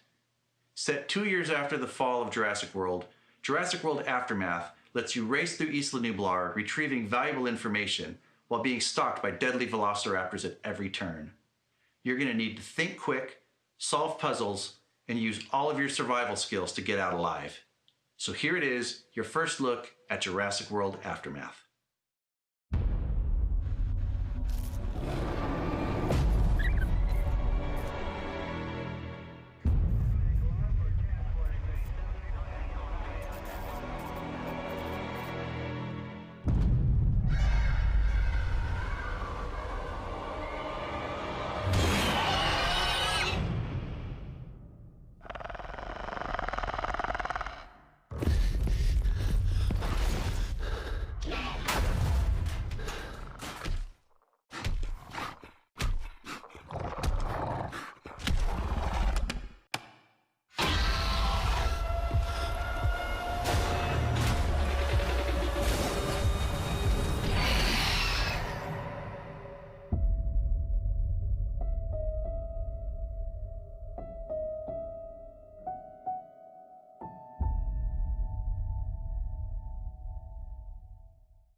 I'm so thankful for the relationship we've built with some of the developers behind these games, like Jurassic World Aftermath and Star Wars Tales from the Galaxy's Edge, to ensure they're comfortable and engaging and an incredibly fun experience for you. And I want to share my enthusiasm for all of these new titles because it doesn't stop here for the Quest platform. We're going to be rolling out even more high quality and cutting edge content. So let's take a look at some of the other titles coming to Quest. The Adepta Sororitas are brought to life in jaw-dropping visceral reality. Embody these merciless women as they root out corruption in the war-torn world of Warhammer 40k Battle Sister. This holiday season, Pistol Whip will debut 2089, a gritty and cinematic sci-fi expansion where you'll survive an off-world plague of killer machines with all new weapons and music. In over 25 years since its creation, Myst is being reimagined for VR. Solve puzzles and travel through the ages in this graphic adventure classic. Then get ready to fight the undead and face gut-wrenching choices for you and other survivors in The Walking Dead: Saints and Sinners. And coming soon, keep to the shadows and take aim in Sniper Elite VR. Japan is home to a community of early Oculus adopters and has a strong history of game development. As we prepare for the launch of Quest 2, we've been fortunate to partner with well-known Japanese developers and have committed significant and long-term marketing and development budgets to Japanese-developed titles. So we're bringing Oculus to Japan in a bigger way than ever before, with Quest 2 available in more stores and with more content. At launch, you'll see games like Kizuna Eye, Touch the Beat from Activate, Res Infinite from Enhance, Space Channel 5 VR Kinda Funky Newsflash from Grounding, and Little Witch Academia VR from Universe. And later on, we're also looking forward to bringing our Japanese audience titles like Alt Deus, Beyond Chronos from My Dearest, Puzzle Bobble from Servios and Taito Corporation, and many more. Now you're probably asking, what about PC? We know that PC gamers are looking for a best-in-class experience, and that's why they've embraced Rift as the gold standard for high-fidelity gaming. But now we've got something that offers you an even better experience than Rift. Quest 2 plus Link gives you a higher resolution at a lower cost and future support for higher frame rates up to 90 Hz. It's the best way across the VR industry to play PC VR content. So if you have a VR-ready PC, you can use your Quest 2 plus Link to play upcoming Rift titles from our talented indie developers, and also upcoming titles like Lone Echo 2 and Medal of Honor Above and Beyond. Hello there. I am Peter Hirschman, the game director of Medal of Honor Above and Beyond. I am terrible at making videos like this, so please bear with me. However, I would like to tell you it's been a phenomenal few years working with our good friends at Oculus to bring you a brand new Medal of Honor title. In Medal of Honor Above and Beyond, we're putting you in the boots of a World War II soldier so we can tell the stories of ordinary people doing extraordinary things in the face of overwhelming odds. I'm happy to announce that Medal of Honor is shipping December 11th on Rift. It's playable on Quest with a link cable, and I'm very excited to announce it's shipping at the same time on Steam with full Steam VR support and crossplay. We're really looking forward to seeing you in the game. Please take care of yourself and wash your hands. So as you can see, we're committed to the Oculus platform as the paragon of VR content. And that's why we're partnering with some of the most talented game studios in the industry to craft powerful and memorable experiences. Whether it's stepping inside the worlds that you know and love, exploring new ones, or even making connections with friends and family in spite of distance. And I bet you the titles we're launching in the years to come will be some of the best games in VR that you have ever played. Now, here's Maria to discuss the future of work.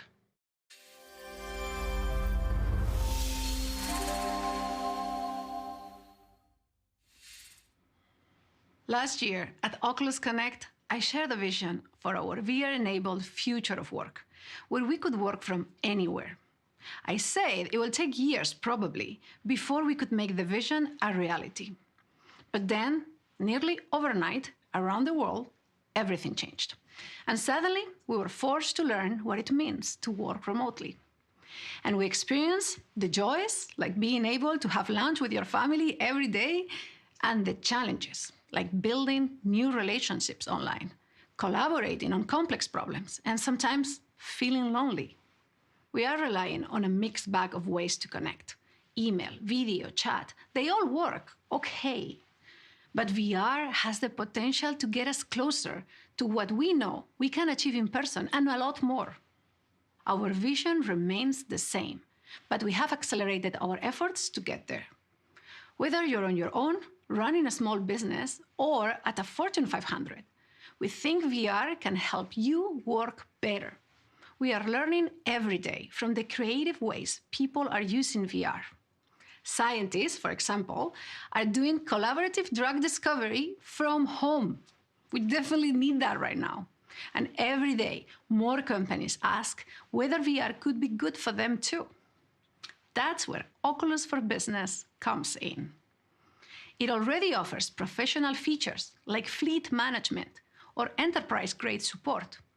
It's built on Workplace, our solution trusted by companies of all sizes, from SMBs to the world's biggest companies. We offer business-friendly ways to log in to the headset, like Workplace accounts or no account at all. We are rolling out resources to help companies get started and for developers to meet this growing demand. This includes a new vendor directory and business channels designed specifically for app distribution directly to administrators. Quest 2 is going to be great for all types of work. It is lightweight and ergonomic, so it's more comfortable for longer work sessions. New accessories like our Elite strap with battery are designed to increase comfort and extend battery life. Compared to Quest, Quest 2 is packed with better processing power, so you can run heavier apps more smoothly. There's also a higher resolution display, so you can read text in docs and presentations more easily. On their own, these features are exciting, but combined, we will push standalone VR to new limits. We believe VR will be your next computer, a better way to surf the web, play games, chat with friends, and collaborate with your colleagues across distance. But before we can connect you to others, we need to help you on your own get things done. I'm so excited to introduce Infinite Office. Now, when I say Infinite Office, I am not talking about that feeling when you have been working from home for 14 hours straight, although that might feel infinite. This is something else. Check it out.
Infinite Office is a collection of features we will be rolling out over the coming months.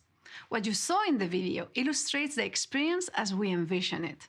These are new capabilities we are designing to make your office, wherever it is, feel more productive and flexible. Let's talk about some of the features you will see first. Thinking about your workspace, we begin with this big area with multiple customizable screens, all without expensive monitors eating up space. And across them, Oculus browser provides you with a desktop-class web experience. The next cool thing is that the experience integrates with your real environment. You can attach those panels to multiple surfaces, like a table or a couch or a desk. It's easily portable and persistent, so you can pick things up right where you left off.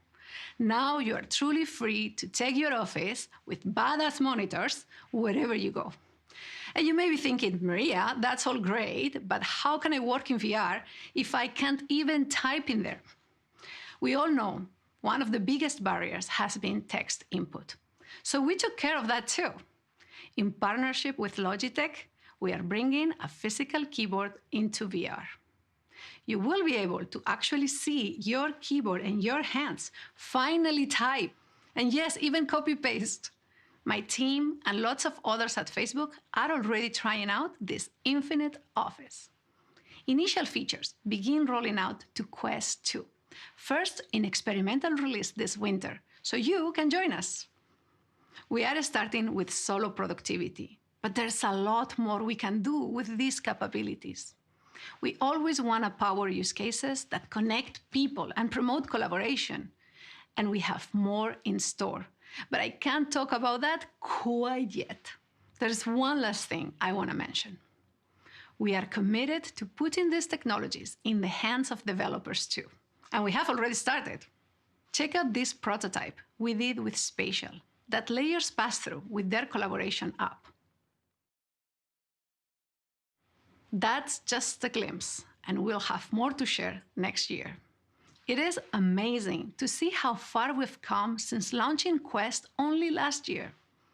But if you want to know where we're headed, and who doesn't, Michael Abrash is just the person to show you.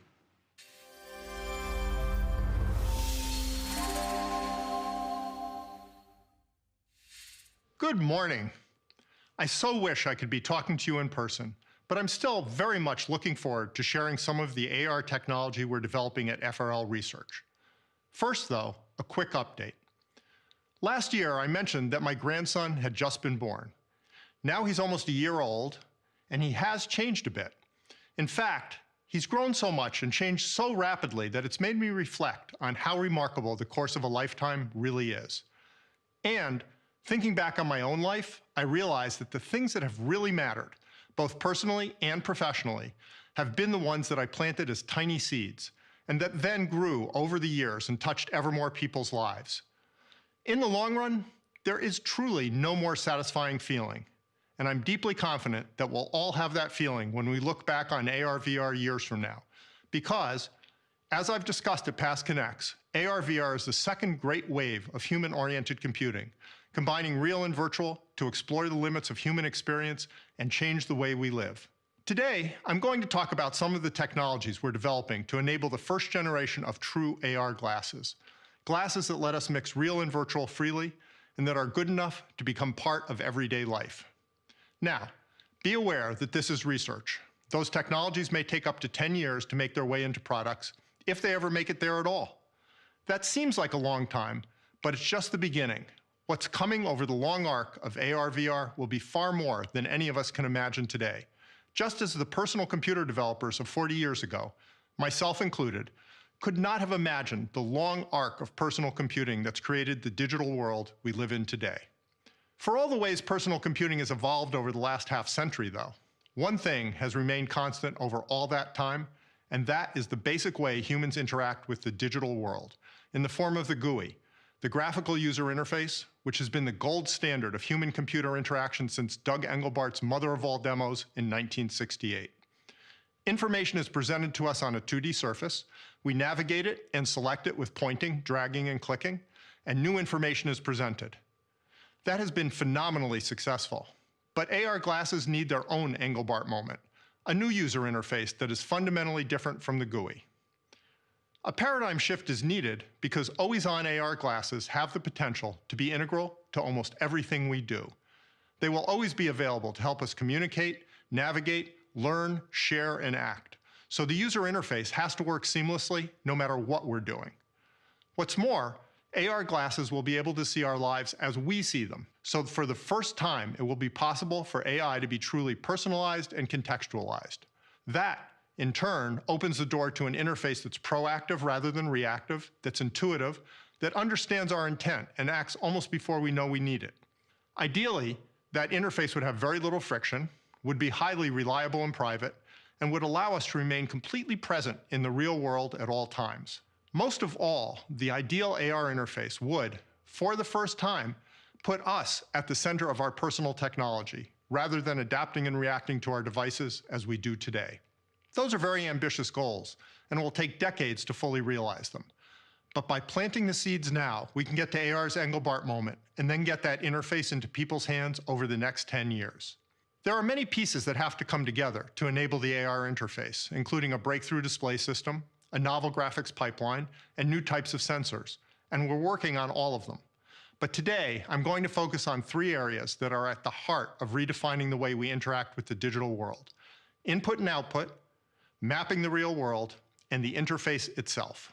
Input, how we send information to our devices, and output, how our devices send information to us, form the foundation for all human-computer interaction.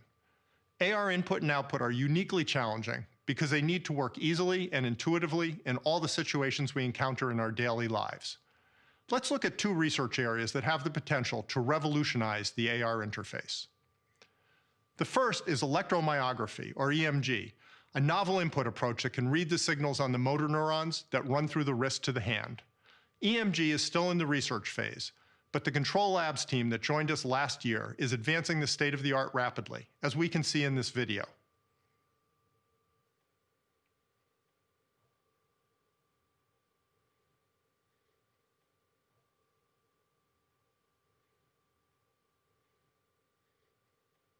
In a sense, this is a brain-computer interface, but it's an interface that operates where the brain signals are stronger, easier to read, and less ambiguous than on the head. In fact, the signals through the wrist are so clear that EMG can detect finger motion of just a millimeter, so input can be very discrete, and ultimately it may even be possible to sense just the intent to move a finger. And EMG can be made highly reliable, like a mouse click or a key press. Finally, it can be very intuitive, since it can utilize actions you already do with your hands. Initially, EMG will provide just 1 or 2 bits of what I'll call neural click, the equivalent of tapping on a button or pressing and then releasing it, but it will quickly progress to richer controls. Here are a few early samples of how it could be used in AR.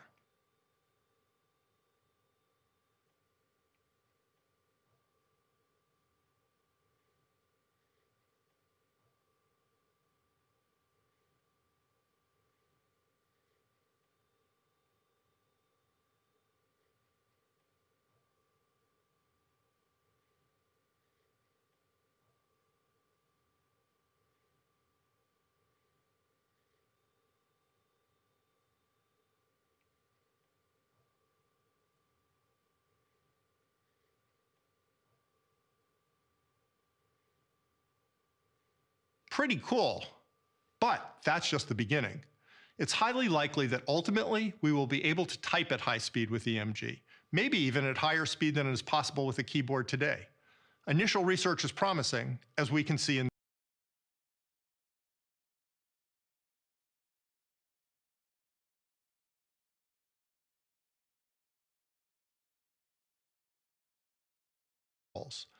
Imagine you put on an EMG bracelet and a Quest and look at your hand, and you have a 6th finger.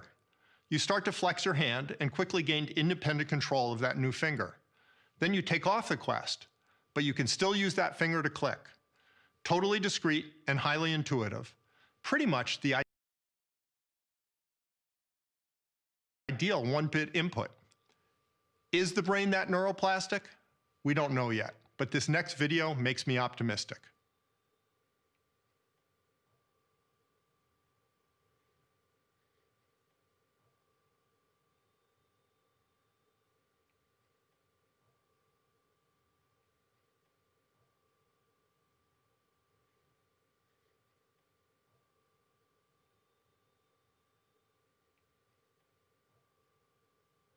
That person was born with the limited hand functionality you saw, but it took him only 5 minutes to learn to control the virtual hand. There are years of research yet to do, but EMG has the potential to be the core input device for AR glasses. The other novel input-output area is audio, in the form of several research technologies that together have the potential to transform human communication.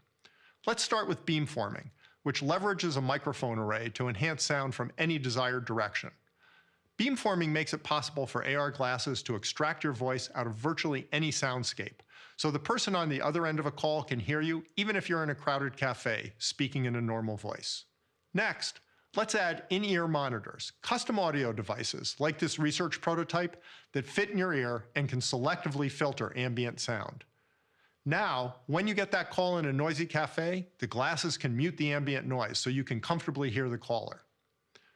Next up are personalized head-related transfer functions, or HRTFs, personalized digital representations of the acoustic characteristics of our ears and heads that enable us to hear virtual sounds with the same clear directionality as in the real world.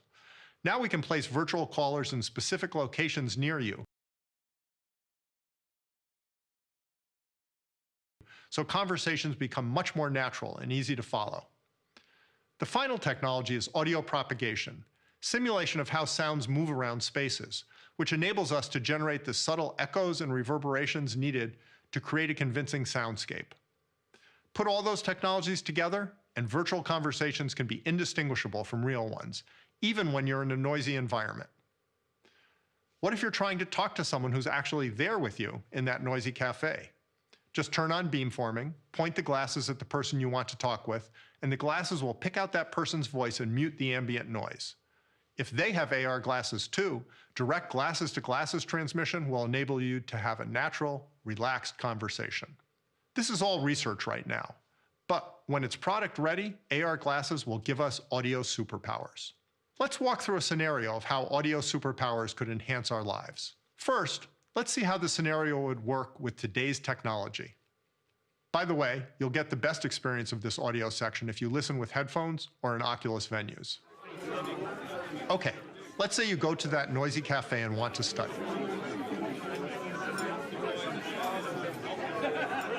The noise makes it hard to concentrate. Then a friend comes in. You try to talk, but it's hard and tiring due to the noise. Oh, sorry, Sarah. I didn't mean to make you jump. I didn't see you come in. Parking took forever. I had to circle the block. Another friend comes in, and it's even harder, because now you're not always looking at the speaker when they start to talk, and seeing mouth movements is a big part of how you understand speech in noisy environments. Sorry I'm late, guys. Let me guess. Parking? Yes. I had to battle for the last spot. What did I miss? Finally, a friend video calls in. You all crowd around a phone and try to hear what they're saying on speaker, and they try to hear you over all the ambient noise. Perfect. Hang on, let me flip the camera. How awesome is this? They do these amazing balloon bouquets. They're beautiful. Neely would totally love that. Oh, did you find a birthday cake to jump out of? What? Not a very satisfying experience. Now, let's see what it's like with audio superpowers. You sit down to study in the cafe and turn on ambient muting. It's easy to focus. A friend comes in. They have to tap you on the shoulder to get your attention. Oh, sorry, Sarah. I didn't mean to make you jump. I didn't see you come in. But then you turn on beamforming, and they come through clear as a bell. And their voice sounds like it's coming from them, not from a speaker. Parking took forever. I had to circle the block. That's okay. I was working on the list. I see that. It's clearly labeled Millie's surprise party. Another friend joins you. You hear whoever you're looking at clearly, although sometimes when the speaker changes, you miss a few words until you turn your head. Party after all. Sorry I'm late, guys. What did I miss? Wait, where's Let me guess. Parking? Mark is looking for a birthday cake to jump out. battle for the last spot? Wait, where's Mark? Finally, a friend calls in. You answer, conference everyone's glasses in, and you all talk freely. That's him now. Hey, Mark. Leslie and Danny are here. Perfect. Hang on, let me flip the camera. How awesome is this? They do these amazing balloon bouquets. They're beautiful. Thanks to your personalized HRTF, you can pick a specific location for your virtual friend's voice, just like your friends who are there in the flesh have a physical location. It's a lot like sitting around a table in your own dining room. Neely would totally love that. Did you find a birthday cake to jump out of? The second scenario still isn't perfect, but it's vastly better. And later on, we'll see how to make it pretty much perfect. Let's shift gears now and look at machine perception, a very different but equally important aspect of building the AR interaction model of the future. This is similar to, but more far-reaching than computer vision, in that it involves your AR glasses not only sensing the state of the world around you, but also building a detailed, dynamic, persistent 3D map of the parts of the world that are relevant to you, and developing an understanding of everything that map contains. Let's look at what that means and what it implies. The foundation of AR is the ability to have persistent, shareable virtual entities of all sorts embedded in the real world, including such things as whiteboards, screens, CAD models, notes, pictures, rooms, outdoor settings, and avatars. The ability to have virtual entities is like a magic wand that lets you customize, annotate, and enhance your world, and share that with others however you wish. None of that can happen without a detailed 3D map of the parts of the world that are personally relevant to you, for several reasons. First, virtual objects have to be world-locked to be useful and convincing. That is, they have to remain steady with respect to the real world, just as real objects do. That requires accurate and robust tracking of where the head is with respect to the world.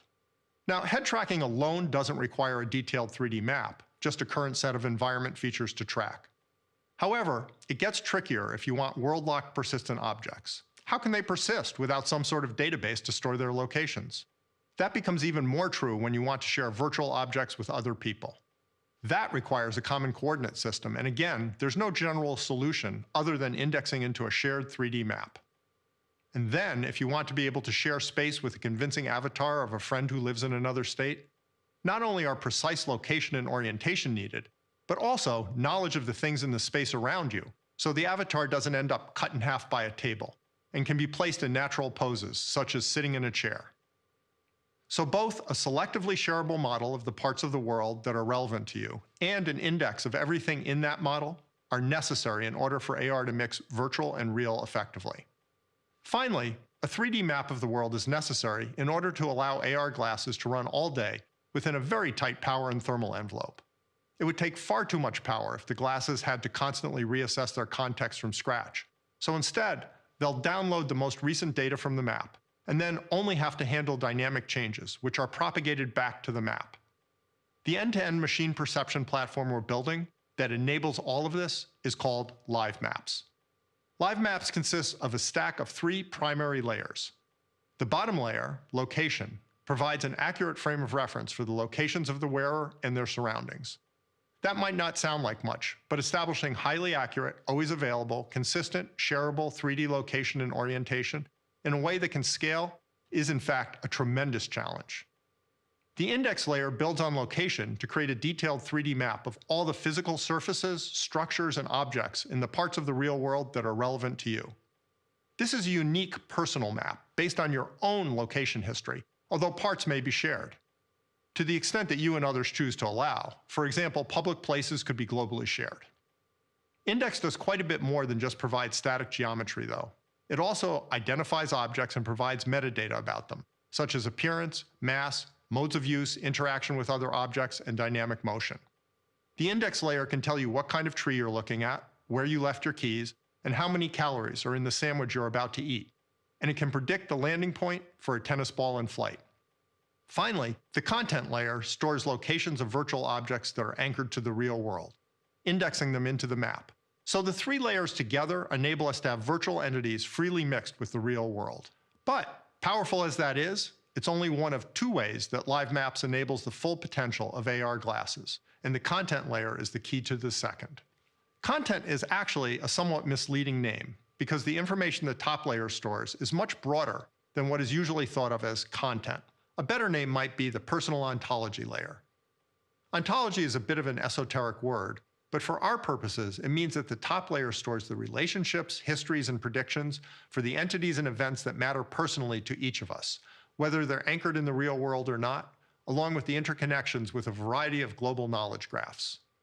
It might store a virtual vase you have on the dining room table, but it also might store non-geolocated information such as the name of your favorite Thai restaurant, or the people who have RSVP'd for your party next week, or the ETA for your flight to Atlanta. and it links those nodes to knowledge graphs that define the concepts of restaurant, party, and ETA. In short, it's the set of concepts and categories, and their properties and the relations between them, that model your life to whatever extent you desire, and it can, at any time, surface the information that's personally and contextually relevant to you. So the location layer says where things are, the index layer says what's known about physical things, and the content layer says why things, physical, virtual, and conceptual, matter to each of us personally. You will have your own set of layers based on your unique life experience, so live maps will effectively be a virtual model of your life up to that moment. And that is the foundation for the second key aspect of machine perception, a truly personalized and contextualized AI assistant. To date, assistants have been able to understand relatively little about your personal context and needs, but that changes with AR glasses. Now, by querying live maps, an assistant can observe your world from an egocentric view, the same way you see it from a first-person perspective, and that is the basis for true human-centered technology. Obviously, we're a long way from that now. In particular, we don't have the necessary egocentric training data. So the question is, how are we going to bootstrap this breakthrough AI assistant? Which brings us to Project Aria. Project Aria is a research effort built around the custom glasses you see here that is designed to record high-quality egocentric data, which in turn will enable researchers to advance the state-of-the-art around machine perception and personalized, contextually aware AI. Project Aria is not in itself an AR device, since it lacks a display, and it is neither a product nor a prototype of a product and will not be for sale. It is a research tool, and it is a critical step on the path to live maps and the interface of the future.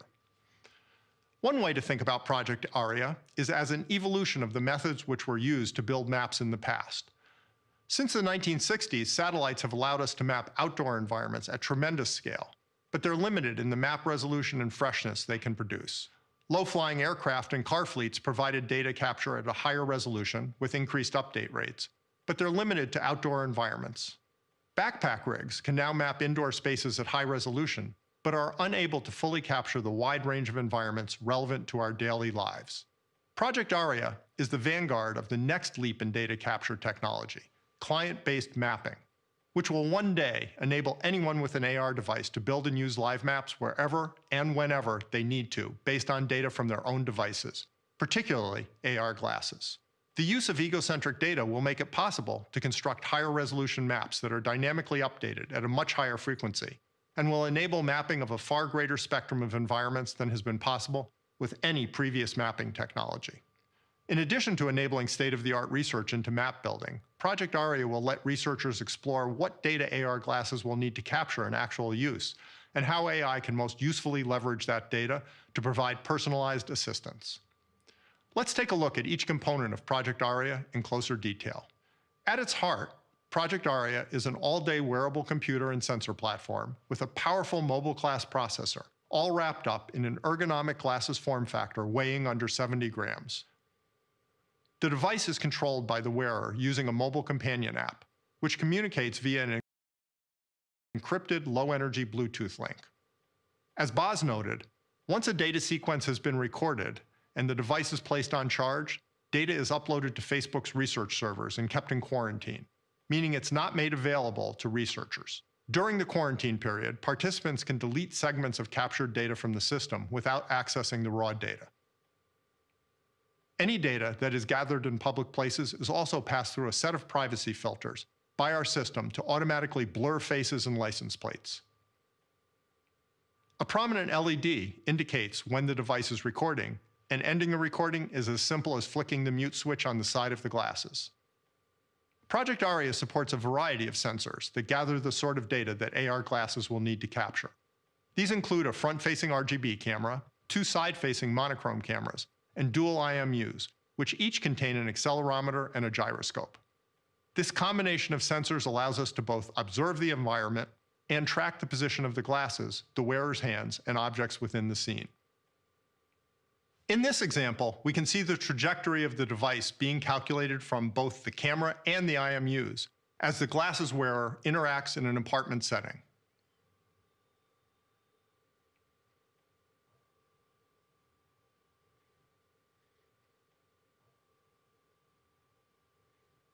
In addition to sensors to visually observe the world, Project Aria supports 7 directional microphones for spatialized audio capture and 2 inward-facing cameras to monitor the direction of the wearer's gaze. By combining data from the inward-facing sensors with live maps, our researchers have shown we can project the gaze of the wearer into the map of their environment, creating a powerful tool for understanding user intent. The combination of these powerful sensing, location, and indexing technologies with an always-on wearable form factor raises important questions about the privacy controls that will need to be in place to prevent misuse. Project Aria has been developed precisely to enable us to address those challenges long before AR glasses are commercially available, and, as Boz described, already has privacy controls in place.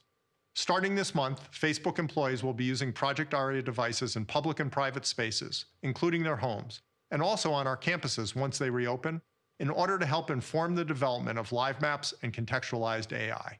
That's just a quick look at the capabilities that Project Aria brings to AR and AI research, but I hope you now have a sense of why it's an essential part of building the machine perception foundation for the AR future.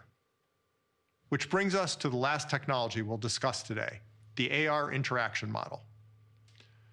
If you recall, earlier I said that the ideal AR interface would be always available, no matter what you're doing, intuitive to learn and use with very low friction, highly reliable, and private. It would be personalized and proactive, understanding your context and intent. Finally, it would allow you to remain present in the real world rather than being distracted away from it by your devices. Nothing like that exists today, but between live maps and the input-output technologies we discussed earlier, we now have the foundation we need to build that interface. There are actually 2 distinct aspects to AR interaction. The first is what I'll call high-bandwidth focused interaction. This includes direct person-to-person communication, such as spatialized calls and avatar interactions, as well as direct 6-degree of freedom manipulation of virtual objects. The audio technology we looked at earlier is key here, as are the hand tracking technology that shipped for Quest and the codec avatars that I discussed at the last Connect. These tend to be used for focused interactions with virtual objects or other people, such as the audio scenario we looked at earlier, or virtually collaborating on a CAD model. These sorts of interactions are intuitive, low friction, and easy to learn because they simulate actions we're already familiar with and will be used in well-defined modes. This is similar to how intuitive typing text into computers was when they were introduced, thanks to typewriters. This means that high-bandwidth interaction, while highly important, won't require any fundamental leaps in the interaction model. Which is good news, but that's the easy part. The hard part is the always available interface, the one that's a constant part of your daily life, that helps you with everything you do without taking you out of the world. This is the general interaction model that will transform our relationship with the digital world every bit as much as the GUI has. Right now, this is an early-stage research project, but I'd like to share a bit of our thinking because I believe it will become central to our lives over the next decade or so. Our core concept is to make interaction as powerful, easy, and intuitive as possible, and that's built on 2 pillars. The first pillar, as you'd expect, is very low-friction input technology. So when you need to act, the path from thought to action is as short and smooth as possible. Many input technologies will play a part in the AR interface, but EMG is the core of this pillar. The second pillar is the use of AI, context, and personalization to scope the effects of your input actions as tightly as possible to your needs at any given moment, so that user input can be as quick, simple, and intuitive as possible. Ideally, you'd only have to click once to do what you want to do, or, even better, the right thing would happen without you having to do anything at all. Advances in many areas are needed to enable this pillar, but the foundation is live maps. I'm calling the interaction model built on these 2 pillars the ultra-low friction contextualized AI interface. And yes, I am aware that ULF-Chi doesn't roll off the tongue like GUI. Let me know if you have a better name. To make this more concrete, let's revisit what our audio scenario might look like in the future. You sit down to study in the cafe and start to read. The assistant sees what you're doing and detects that the environment is noisy.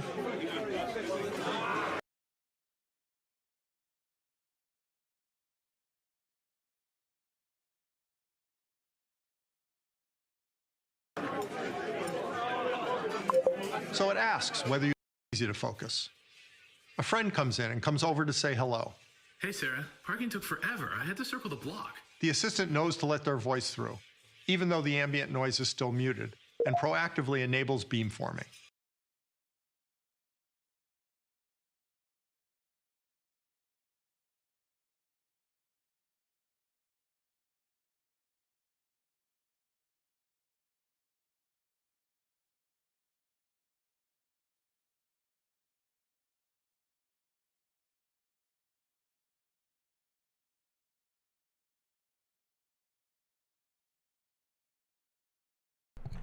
Yeah, no, I think we killed the Facebook stream. It's just frozen. It's not even trying to play. Let me wait. I'm gonna refresh. Why not? Let's just refresh. It's certainly not my internet. I have gigabit, I think. I mean, I should. Unless it's because we're streaming, but like, you know. Does the caller in with all three of you, and leveraging live maps automatically audio spatializes the caller into the empty seat at the table and displays their photorealistic avatar there as well. I was thinking we could fill the whole living room with them. Audio propagation, together with live maps, allows simulation of the proper acoustics of the space you're in, so the voices sound natural. Thanks to beamforming and glasses-to-glasses transmission, everyone can hear and be heard clearly. Now, it truly is as if all four of you were sitting around a table in the quiet of your own dining room. And then everyone could jump out from behind the balloons. They're beautiful. Millie would totally love that. Oh, did you find a birthday cake to jump out of? What? Seriously, who wouldn't want that? Everyone would benefit from communicating better in noisy environments, including, in particular, the 20 to 30% of the population that suffers from some degree of hearing impairment. In this scenario, the assistant was able to guess your intent most of the time and proactively do the right thing, and was able to ask a simple question to disambiguate when it wasn't sure. That allowed you to stay in the world, and together with audio superpowers, was a great example of how AR glasses can actually connect us more deeply rather than distracting us. Many cases are more challenging, but once we have AR glasses, we'll have the data that's needed to develop AI that can help you in an ever-increasing variety of personalized ways. What else will the ultra-low friction contextualized AI interface enable? That's kind of like asking what the GUI would enable back in 1967. The possibilities are vast and open-ended, and there will surely be some world-changing surprises. But here's a small sample. The interface could show you texts, email, and caller information, customizing whether, when, and how it alerts you, depending on priority and your current situation, such as whether you're talking with someone, and it could locate the alerts in the real world in ways that don't distract you. And it could automatically connect calls from people it knows you want to talk with, as if they had walked up to you and said hello. It could act as your camera assistant, freeing you up to enjoy the moment. It could enhance contrast in low light or for people with poor vision. It could remind you to put on a raincoat as you're heading out when the forecast is for rain in the afternoon. It could warm up your car just before you leave for work. Someday, when cars are self-driving, it could chauffeur you to and from work and your scheduled appointments. It could provide precise navigation guidance, both outdoors and indoors. You could ask it where the hot pockets are when you're in the supermarket, and it would take you to the exact location and highlight them on the shelf. And then, it could recommend a more nutritious snack. It could find your car in a parking lot. It could remember where you left your keys, and it could warn you when you're absent-mindedly about to cross against the light.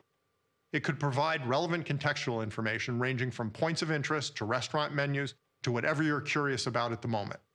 If you look for a few seconds at the Empire State Building or a flower or a book, the interface might ask you whether you'd like to know more, depending on your past interests and preferences. It could guide you through almost any sort of task, ranging from cooking to home repair to gardening, which would, in particular, make valuable skills available in areas that have limited access to professional assistance. And it could improve educational access by making it possible for everyone to have a personalized tutor. That's only a tiny fraction of what the AR interface of the future will enable, but it gives you a sense of its vast potential to enhance our lives by not only putting us back in the world, but for the first time at the center of personal technology that adapts to us. The road to the ultra-low friction contextualized AI interface is a long and challenging one. But between EMG, egocentric data, and contextualized AI, I have not the slightest doubt that something a lot like what I've described will be how we will all work, play, and connect for however long the second wave of human-oriented computing lasts, which I think will be a very long time. I'd like to leave you today with one final thought. Technological revolutions don't just happen. Each one is created by a unique group of inspired, motivated people who can look ahead and see the long arc of the future while everyone else still thinks it's science fiction, and who choose to spend their precious time creating that future. We, all of us working on AR/VR, are those people. We're creating that future right now, planting seeds that will grow longer and farther and touch more lives than any of us can imagine today. And believe me, there is no better place to be in the course of a lifetime. Thank you.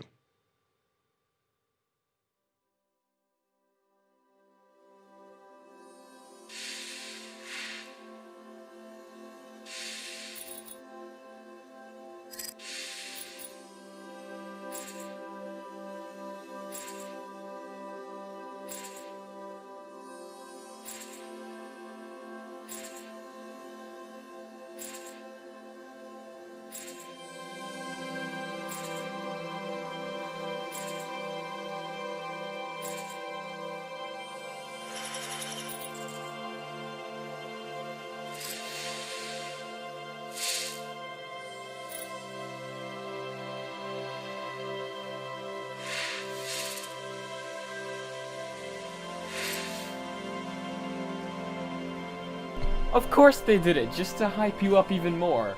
They added... oh my god. Okay, I think this might be the end of the stream. I guess we're gonna find out in just a second.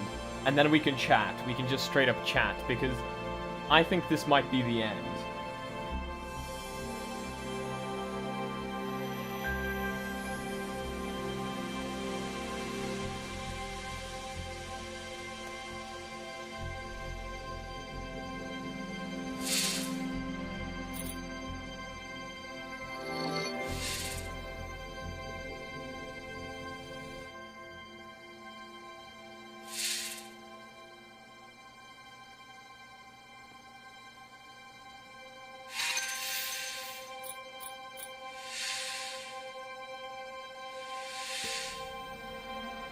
Oh yeah, no. Certainly this has to be the end, right?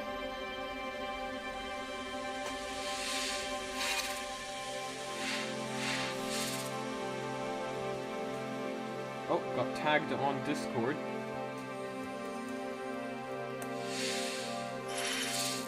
I really love the community. I really love typing with you guys. So if you want to tag me, go ahead. Just don't overdo it. Especially if I'm trying to sleep.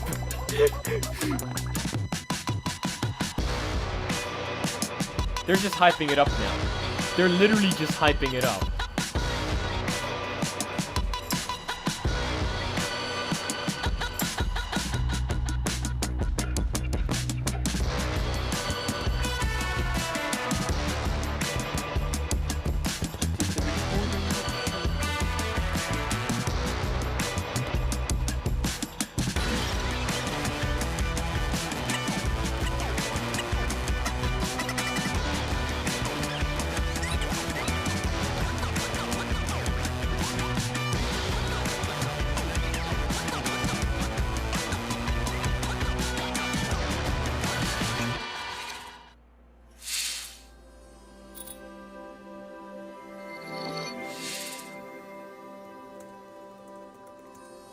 So people are asking me about changing the resolution and not seeing the difference? Is this something that I'm missing? Is this something you can do on the current Quest right now? Can you upgrade the resolution? Can you just like connect it to the link and get 90 Hertz? I mean,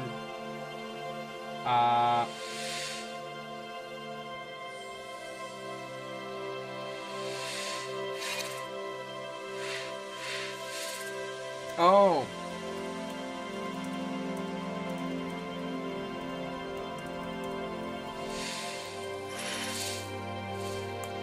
Okay, yeah, no, it's about the resolution upgrade. Yeah, no, the resolution upgrade was very, very big. Oh, okay, we have an exclusive trailer, guys. I'm gonna shut up now so that you guys can genuinely watch this. I could see that the future was open before me. written by others, pages of a remarkable book. But my life was not set in stone by the ink on a page. I chose to travel this new path, not because it was required, but because it was astonishing. The thought of the splendid, vibrant, unforeseen worlds that would lie along this new path brought life to my very core. That remarkable book of new beginnings. And yet, even as I cherished it, I had to let it fall from my grasp. But I realized the moment I fell into the fissure that the book would not be destroyed as I had planned. It continued falling into that starry expanse of which I had only a fleeting glimpse.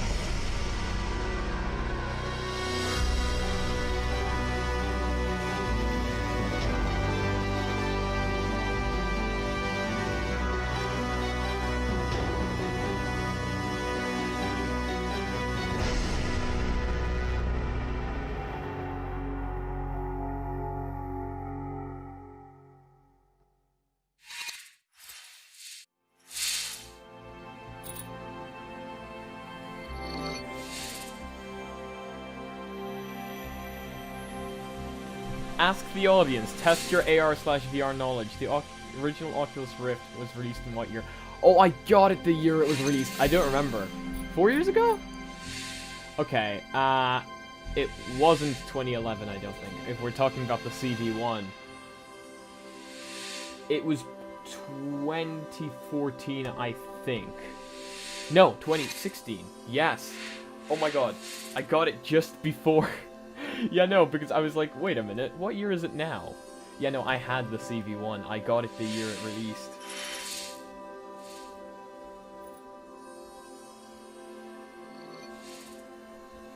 Up next is the trailer for Warhammer. Okay, let's watch the trailer. Again, I'm gonna shut my mouth so that you guys get to watch this.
And we're back to the title screen. I don't know how long this is gonna go on for. Seriously, guys, did we count this as the end? Is this the end? Let me see what you guys are thinking. Because if this is the end, I'm just gonna turn it off and go just talking with you guys. But I'm not sure whether we count this as the end. Oh no, the conference continues in 3 minutes. So we have 3 minutes to talk. Hell yeah. Okay. 3 minutes to chat with you guys. Okay, Jesus. I just want to apologize in advance for what happened there earlier. My hands were numb, and my hands were never numb before, so that was kind of a weird sensation. But for some reason, I thought that it was gonna sell out within, like, minutes, within, like, seconds. So, you know, I was just, like, spamming the thing as fast as I possibly can. Of course, it didn't sell out within seconds. In fact, it is still available, so I feel really stupid right now. But you guys didn't judge me, so I want to thank you for that. You guys are absolutely amazing. As I have said multiple times, this community is very great, very accepting. And I hope you guys still want to watch my unboxing and review, because it seems all the big channels have already got their quests, and they have had it for multiple weeks, apparently. So that's... I don't know if that's disappointing. They deserve it. They worked hard for where they are now, so... I guess that's fair, but yeah, no, I hope you guys still wanna watch what I upload when it finally arrives. But yeah, no, a lot of you were saying you got it. I want to thank everybody. I wasn't speaking throughout the live stream because I didn't want you guys to, you know, not be able to hear the live stream or watch it. But I want to thank everybody so much for donating, for doing super chats. It means so much to me. The money I raise is obviously going straight back into the channel, you know. I constantly upgrade equipment, I bought a better camera, I keep buying gear, better microphone, better lighting, you know. So that money is not going to waste, don't worry about it. And thank you so much, because you're helping me continue doing this and making the content you guys love. I also want to welcome all the new subscribers, because a bunch of new subscribers have come in throughout this. I'm just going to read one here. What do you think is the most best part of the Oculus Quest 2.0? I'm thinking the XR2, and you don't need to ask me that question. It's the XR2. Come on, it's the XR2. That's what we're all excited for. The Qualcomm Snapdragon XR2 is a dedicated VR and AR chip. That thing's gonna deliver so much power, let's be real. And I am so happy I managed to get it pre-ordered so that I can do a review and unboxing for you guys. But a lot of you are asking about VR Minecraft. That might come. I mean, they didn't announce it, but you know, games constantly getting released. I'm gonna be surprised if we don't, to be honest. I think we will. The best part is my data being sold. I'm not worried about that. I'm a tinkerer. I develop hacks for Android. I work on Android modding. The Quest 2 is still an Android device. Anything that is Android, you can mod, and you can remove Facebook from it. There has been multiple ways to remove this current Oculus Quest connecting to Facebook in any way, shape, or form, so you can sign in with Facebook to set it up, and then you can completely block them out. There is always a way, and I'm gonna find that way, and I'm gonna show you guys exactly how to do it. So you just sign in, get everything you need, and block the telemetry from sending your information away. Or you can set up Pi-hole. I have a video on that. Okay, we have 4, 3, 2, 1. Enjoy.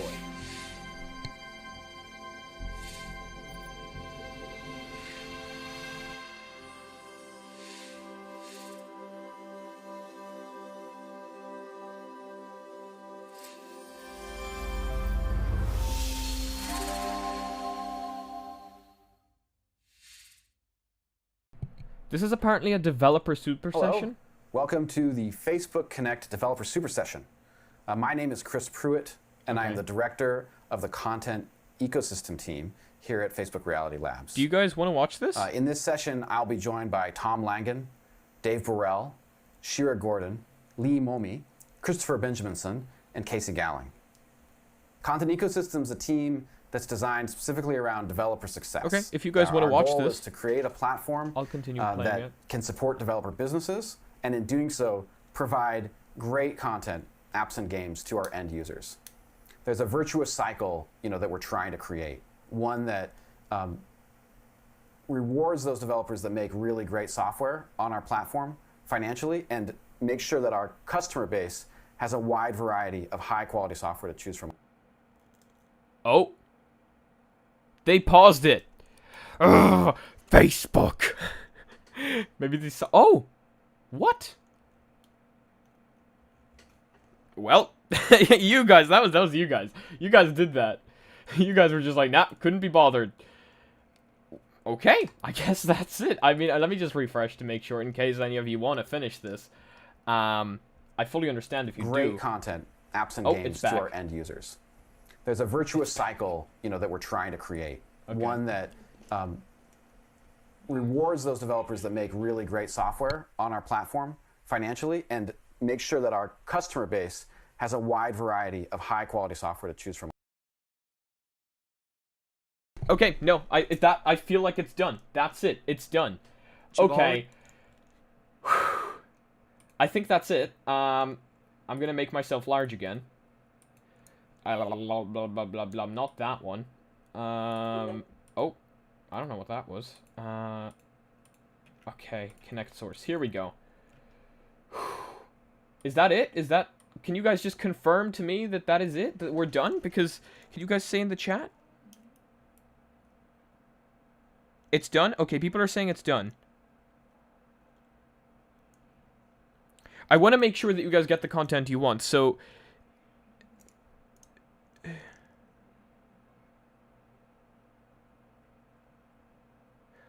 Okay. Okay. Okay, people are saying it's over. Okay, people are saying it's over. I'm going to open up live chat on this computer, and we're just going to talk. So, yeah, as I said earlier, it does seem like the larger tech YouTubers have already gotten the Quest 2, and I mean, I'm not surprised about that. Don't forget the vid I sent you. I don't know what it is. I don't want to be playing something weird and then get, like, copyright striked or something. You're glad you're subscribed? I'm glad you're subscribed. Welcome to the channel. Do I think you can play Roblox VR? I'm gonna say maybe? I'm not sure, because I don't really know what Roblox VR is. If it's a Steam VR thing, then you are gonna need Steam VR for it. But yeah. Oh god, guys. I'm so sorry for what happened earlier. I'm so glad every single one of you are here. That was, like, the largest following I have ever had. And, as I said earlier, I got my very first donations ever in live chat, so I appreciate that so much. And I'm glad it works as well, because I didn't want you guys just to donate and it to go nowhere. Oh, but yeah, I did think it was going to go out of stock within minutes, and I don't think I was the only one. I think I may have been one of the only ones that was dying on stream, but how do you donate? I'm actually not sure. It's not showing up for me. People did it, though, and Again, I'm just so baffled that people want to donate and help the channel out. In case you do want to do that, there's a Patreon. It's not under this video, it's under, like, all the other videos. I tend to not promote my Patreon on live streams because I'm not the kind of person to go around asking for money, but when somebody does donate, I do thank them a lot because it is absolutely amazing. What do I think the best part of the Oculus Quest 2.0 is? If, can you already respond to me? I think I responded to you, but yeah, no, I did respond to you because you asked me and I said it was the XR2. Maybe my mic was off, but yeah, no, it is the XR2. The best part of the Oculus Quest 2.0 is the XR2, and of course the 90 Hz refresh rate. Is that a Fantex case? No, that is actually the discontinued NZXT S340 Elite. It was the VR gaming case that was, like, has a HDMI at the front. You didn't hear it? Don't worry about it. Seriously, don't worry about it. Did they say when it's coming out? It's coming out October 13th. That is when it is coming out. It's up for pre-order right now. It's not out of stock, which is why I feel so stupid about geeking out over it and, like, trying to get onto it as fast as possible. Do I think it'll be available for pre-order again? I mean, it's still available for pre-order for me. Is it not available for pre-order for you guys? If I just refresh here, I can make sure that it's still available for pre-order. But, it is still currently available for pre-order in Ireland, which means I think it's still available for pre-order in Europe. It's loading. It's really... Yeah, no, it's still available for pre-order. Can the Oculus Quest 2 fit in the egg case? I don't know. But I'm not buying another case for €45. So you bet your sweet... I don't know, I can't swear on stream. But I am going to try it out. And we're going to make it fit, and we're going to DIY it, and we're going to do a lot of things with it. And we're probably going to do foam stuff, because I have the original Oculus egg case right here. Included link cable? Maybe. I don't know. It's up for sale, so I'm not sure about that. Might not be up for sale. Axel, I'll try later on, but for now I just want to talk with the people. I just want to see what they're thinking, and I just want to chat and thank everybody for coming because it was really, really nice. Well, actually, you know what? The link does support USB 2.0 now, so it's short. I think that's what it is. I think it's short. I think that's what happens. The IPD, yes, it is 3 IPD. It's 3 manual IPD kind of switches. So it is kind of set up positions. It's not necessarily, you know, the thing. Did I buy the Elite battery head strap? That's what I was going to talk to you guys about. Do you guys want me to buy any specific accessories? Keep in mind, I did spend college money on this. It was supposed to be college money, but you know, I'm hype, you guys are hype, and I want to review it for you guys. So like, I will buy it if you guys really want to see it. But, you know, do keep that in mind. The battery head strap, I am really interested about that, to be honest.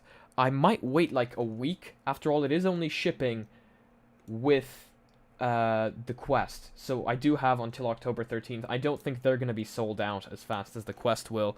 So I do have quite a bit of time to order them. So I will buy them for you guys if you really want them for review. Hopefully we make all that money back with ad revenue. I don't know. Ad revenue, trust me, isn't that good on YouTube as you might think it is. But with all the donations coming in now, I mean, you know, maybe. Don't order link cables, use virtual desktop. I agree with that. I 100% agree with that. Virtual desktop is amazing, and with the XR2 chipset, you get Wi-Fi 6. Yeah, sorry, guys, I woke up at 6 a.m. And that reminds me, Alexa, set an alarm for 6... Alexa? Alexa? Set an alarm for 6 a.m. Alarm set for 6 a.m. tomorrow. Yeah, no, I need to... set another alarm for 5 a.m. Second alarm set for 6 a.m. I won't wake up after the first one. Thank you. Anytime. Yeah, no, I needed... Hope you had a good evening. Okay. I'm having a great evening, thanks. But... no, it's not sold out. Someone's asking if it's sold out. Oh, I turned on your Alexa. I'm sorry, my one didn't turn on. I had to set an alarm for 6 a.m. I need to wake up, edit videos for upload for tomorrow. And then VR Friday, I will probably talk more about this in detail. But yeah, no. Oh, it was so hype all day today. I went to the... Actually, I can play this for you guys. I got this because I thought it might be funny to play. I'm going to play this. Listen to this. I want you guys to hear this. This was me going into the coffee shop. I recorded this because I have social anxiety, which is why I was so scared when everybody joined the stream earlier. But I decided, you know what? Let's try this out. I'm going to like try and break that barrier. And I talked to the person making my coffee. This is what happened. I need to skip a little bit because there's private conversation happening at the very beginning. But we need to wait because yeah, it's you guys are gonna hear this lovely conversation. She's an amazing person, honestly. The people that work there, top notch, seriously. Sorry for the ear rape. Hi. Hi there. How are you? Good. How are you? How can I help you? What is the strongest coffee you can give me? Ooh, I can give you like an espresso. Okay. Okay. Is that big? Is that small? That's quite small. Okay, what about something big? Because I'm not gonna play anymore just for respect for her privacy, but I want you to know she was absolutely amazing. And the people all in there are like always so nice. You guys know those shops? Like, you guys know those shops where people are just like really, really nice? Okay, my dad's screaming for dinner. I still have this to give him. I bought him a Roku Express. He doesn't know about it, but I bought this for him because he kept taking my Chromecast. And you know what? I decided, why not just buy a gift for no reason, you know? It's always nice to buy gifts for no reason, which is why I love doing giveaways. We have a giveaway coming up soon. It's not for the Oculus Quest, so I'm not gonna, you know, bring your hopes up. But if somebody wants to do a giveaway, like a company, I will do it, no problem. And thank you so much for the £2 donation. Jeez, you guys are mad on the donations. Thank you so much. Like, this is what's helping me, you know? And I feel like I'm constantly saying that over and over again, but just like, oh, it's... I just want to keep giving out hearts, you know? Because, like, it's amazing. I feel so happy to be here, to have this opportunity to speak with, like, almost 300 people. 228 right now, but it was 1,000. And I never thought that many people would ever want to watch this channel. Like, that is absolutely amazing. Does the Elite strap work with the Oculus Quest 1? I don't know. Maybe we can mod it somehow. You know? Who knows? Yeah, Europe credit card. I know. Don't worry about it. Donations are not a necessity. Only do it if you can. And I still love you just as much if you don't donate. Just seriously. Honestly, don't worry about it. I'm lost for words. I'm broken. You guys broke me. But 1.5 meters enough for the link? Oh, why is that getting hidden? Like, it's some stupid message. That's the Irish flag. That is the Irish flag. Somebody posted the Irish flag in hearts. I'm really hoping to pre-order my quest later. Did you order yours? Of course I ordered mine. I ordered mine within like seconds, the second it came out. What type of college am I going to? I'm actually not going to any college yet, and it might end up all being online this year because, you know, things are happening. But I am planning on doing IT management, so, you know, technology-based, you know, it's my thing, you know. Just technology, and for tomorrow, I'm hopefully going to have a review of this for you guys, for any of you guys, you know, starting out on video editing and stuff. Here. Oh, thank you so much. $2 donation. Keep up the great work. You're awesome. You're awesome. Thank you all so much for being here. It's so nice to be able to talk with this many people, you know. I've had things happen in the past that, like, made me lose trust in people, and I'm not going to talk about it. You guys don't need to hear about that. That's negativity. But, it's so amazing to have this many people want to listen and want to watch. It's unbelievable, seriously. Do I think it's worth pre-ordering? Well, if I didn't think so, I wouldn't have pre-ordered it. If you have the current quest, this is a word to all the people that have the current quest, because, you know, a lot of people have the current quest, and they're probably feeling bad about it. Don't feel bad, okay? The original Oculus Quest is still an incredible device, and it's still getting developed for, and I have a strong reason to believe that a lot of the accessories that are coming out, like, for example, the keyboard, might be compatible with the current quest. Maybe not necessarily the pass-through, but, you know, the keyboard, it is Bluetooth, so I'd be very surprised if it wasn't compatible. Like, I have it right now. Let me go grab it, just for reasons. Right here. This is my Quest. I am not selling this. A lot of people are asking me whether I'm selling it, and I am not selling it, because it is still such an incredible, amazing device. And whenever people come over, this is what they're going to get. Or I'm going to get this and give them the upgraded one. And we're going to play multiplayer. Because I also have the Rift S, which is unfortunately getting no love from Oculus, which is so unfortunate. But I am keeping this. It's still an amazing, incredible device. And people love playing on it when they come over. And I cannot wait to be able to do VR multiplayer with people, including you guys. Because you guys are always amazing with the meetups. So I'm sure you guys want to do that as well. When you get the new Quest, you should do full body tracking. I hope I will be able to do that. Like, I really hope I will be able to do that. In fact, I hope, you know, some company releases something and they want to send it over for review. I'm not going to lie to you guys. I have been talking with a lot of companies. A lot of them say no, but a lot of them say yes. To your... So, Angry Birds coat hanger. You can't ignore this one. Do you like my Angry Birds coat hanger? I made that... I'm willing to say about 10 years ago. And it's still up there. Still up there. But yeah, no, I've been reaching out to a lot of companies. A few of them have said yes, so a lot of really cool product reviews coming. A few of them have said no. Of course, that is completely understandable. I'm fine with a company saying no.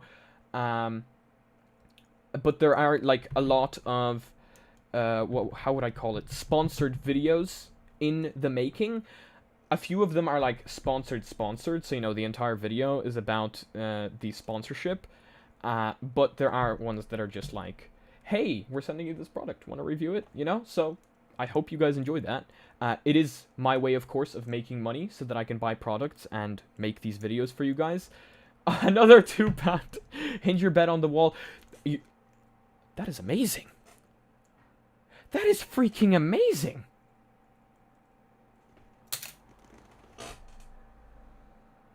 Why did I not think about that? I was just going to get rid of the bed entirely and buy, like, a tiny little foldable couch. Okay, let me take a picture of that, because that is unbelievable. Like, I must ask my parents if that's doable, because my dad is absolutely incredible. He does, like, all these things. He built the bed, for example. He helped me build the table. So, honestly, he's amazing with that sort of stuff. He might be able to do that. That is incredible. You missed the entire stream. A bit stuck. but a guy who was also streaming the event has the Quest 2 right now in his hands. Yeah, I know. They all have them. All the big YouTubers have them, but of course I was ignored. At least you guys didn't ignore me. Nah, just kidding. They deserve it. They worked hard to get where they are now. Now that I'm doing YouTube properly, I know how hard it is to get to a certain point, and I appreciate what they are doing, and they all completely deserve it. Subscribe so you can get one. See, that was hidden. Another moderator just handled this. Thank you, XRL. 1.5 meters enough for the link. Yeah, no, I'm sorry. I should have, yeah, replied to that. I keep getting distracted. I'm very easily distracted, especially after I'm from 3 espressos. Let me try show you how much 1.5 meters is, because I think I have a 1.5 meter cable. That's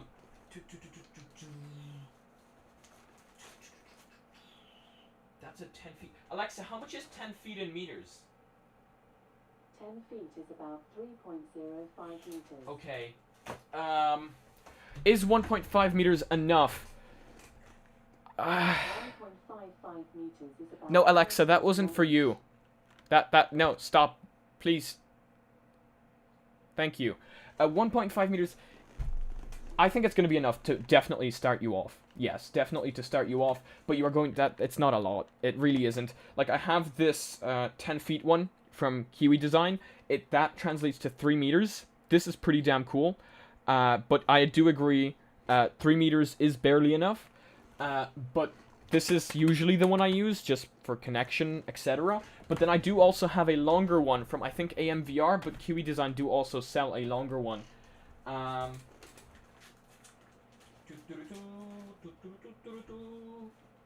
I don't actually know where it is, guys, but 5 meters I would say is definitely the sweet spot. No, do not. This is why I don't have the thing that reads the messages out aloud. But do not call 112. No, don't.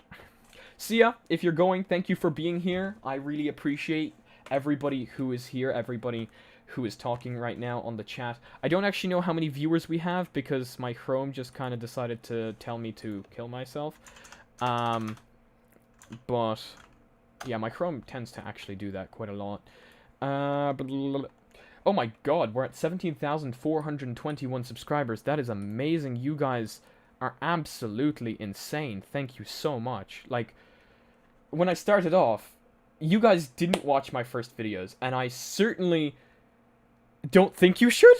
Please don't. But you should. The very, very first one, I think, was recorded inside a cardboard box. And if you think I'm joking, it was a legit cardboard box. I have an Oculus Quest right now. I've been trying to play it more. Any good games for free? No, don't worry. Don't worry. Do not worry about saying it twice, because I need to see your messages. So if you do want to repeat yourself, completely fine. Any good games? Good free games? Yeah, games are expensive. I know that. Good free games.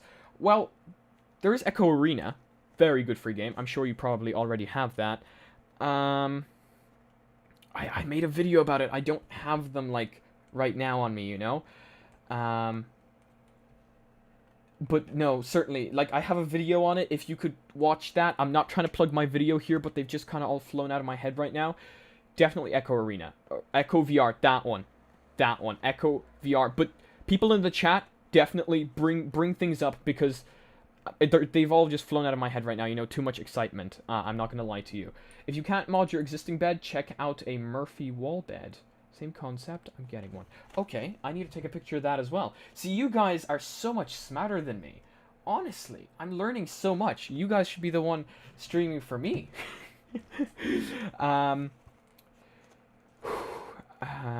Rec Room. Rec Room's good. Rec Room's good. VR chat, of course, you know. My hair keeps going into my eyes. I literally, you know, wash my hair and then that happens. Oculus Quest startup screen needs more flair. And another £2 donation. Are you rich? Thank you so much. Thank you so much. Honestly. I do agree. Maybe the startup screen, you know, will be modded for us. Maybe. Or, you guys know, I'm really into Android modding. I have rooted pretty much every device. Maybe I can try, you know, root the Quest 2. A lot of people will definitely be going at that and let us mod it. You know, as I said, get rid of Facebook spying on you. In fact, you probably don't need to root it for that. That is just something that is genuinely going to happen. You can disable Facebook spying on you on any Android device with just a few commands. That scared the living hell out of me. Why would you do that, Mirror? I'm selling everything I own for this quest. I was like that. I'm telling you, this is college money. I was supposed to have this saved up. This is college money. Hopefully I managed to get it back. Oh. I got off work as fast as I could, but now I'm looking down at the floor where your Oculus Quest is and asking myself, should I upgrade now? I spent my hazard... No, my Oculus Quest is not on my floor, actually. I would never disrespect the Oculus Quest like that. It's right here. It's on my bed. Ta-da! I would never disrespect this device like that. It is absolutely amazing, and I have been taking incredible care of it. As you guys can see, I even have the lens caps right now. I have been taking such good care of this. What phone do I have? I have the Xiaomi Mi 8. This is the only phone I have had for more than a year, believe it or not. So, very good phone. Modded, ROMmed, everything to Android 10. You guys know what's up. To be honest, I think because I bought the Rift S last month. Oh, I am so sorry for you. I made that mistake. And it's right here. Let me just grab it. And ooh, sorry, Quest. That was only the head strap. Don't worry about it. But, I would have had the original Quest as the original Rift if I didn't sell it. Ooh, that is stuck in there pretty well. Here it is. So we have the OG Rift S right here. I made that mistake. Trust me, you're not alone. It's unfortunately not getting any love from Oculus. It's a very comfortable and very good headset. So don't be sad about it. But unfortunately, I cannot lie to you. The unfortunate truth is it's not getting much love from Oculus itself. It is an incredible headset though. It has 5 cameras, so larger tracking. But, you know, unfortunately, that's just the way companies work. No more updates. I have had a few actually. I have certainly had a few updates. Yeah, no, it's still coming out. The Rift S has a major issue. I unfortunately do agree with that. My one does. A lot of people actually don't have that. I get paid tomorrow. I broke AF. Oh, look. You've earned new reward items for your home. Oh, Oculus turned on. Oh, God. I must have touched the Rift S's thing. Let me finish reading that comment. Don't mind supporting growing channels with pennies. Aw. Thank you. See, those are pennies for you, but to me, they mean a lot. Seriously, any donation means so much to me. Because it just means that people are willing to help me continue making content. And that just means so much to me. You guys are absolutely amazing. The Rift S has Minecraft? Yes, it does. But believe it or not, the Quest does as well. If you're using the Oculus Link, for both, you do need a VR-ready PC. Hopefully, we do see Minecraft on the Quest standalone. I really want to make a series on that and maybe play multiplayer with you guys. That would be amazing. Imagine us on the Quests, because the OG Quest would get it as well. Amazing. Absolutely amazing. Do you two have the problem in Oculus call thing? Yes, I do actually have a problem like that. I think it stopped after a few updates, but it was there originally, so you're not alone on that. The only problem about that for some reason, I just can't... forget your Guardian. Yes, that is something I have realized. Any sort of lighting change, yeah, it does unfortunately break the Guardian, which is why I have those LED lights up there that kind of keep it, you know, good. I got a new sub from you. Thank you so much for joining the channel. It means so much to me. Every single subscriber, I refresh, like when I'm at work, I refresh every 5 seconds. The people at work know what's up. They let me out early today because I was like, hey, there's people waiting for me. I need to stream. And the people at work were just like, look, I understand. You can go early. It was only 15 minutes earlier, but like I was finished all the work I needed to finish, but amazing. Yeah, I know. You do VR in that room, and somebody's speaking Polish to me. Hello, in Polish. I mean, I won't speak Polish on stream because I want everybody to understand out of respect, but welcome. I do VR in this room. Yes, I do. In fact, let me show you how large this room is realistically, because nobody believes me. That's it. That is literally it. That is the entire room. What type of job do I have? I'm totally comfortable sharing this because I love my job. My job is amazing. The people I work with are absolutely incredible. I work in a computer shop. I build computers, I build phones, I repair computers, tablets, anything pretty much. I do programming, you know, taking passwords off, all the cool stuff, you know? Like, you will be surprised how many people come in and are like, hey, I forgot my password. And sometimes you wonder if they've actually stolen the device. But, you know, we can't really do anything about that. But we do sometimes feel kind of bad about it. But, yeah, no, that's what we do. We build computers, we fix them, fix laptops. I love the job. It's my hobby. So I'm really happy to know that I'm doing what I enjoy. And I hope you guys get to do that in the future as well if you don't have a job yet. I'm sure a lot of you will. Just believe in yourself. That is the most important part. It sounds so cheesy and everybody says it to you. They're all like, you know, believe in yourself and your dreams will come true. It's true. They will. Trust me. It sounds so cheesy and it's what your parents tell you when you're very young, but it is exactly true. Trust me. And every single one of you is just worth so much more than you think you are. Unless you have an extremely high self-worth. In that case, great. Don't change that, because that is exactly what you need. Sounds like a cool place to work. Absolutely. What about modding Beat Saber on the new Quest? Absolutely no issue. It's running Android. All the games are cross-compatible, and therefore all the mods should be as well. I'm kind of disappointed because the Quest 2 came out, and I just got an Oculus. I fully understand you. Trust me, that's a lot of people feel that way, and I'm sorry I can't do anything about that, but that is unfortunately the way it is. So what does it pay because I wanted that job?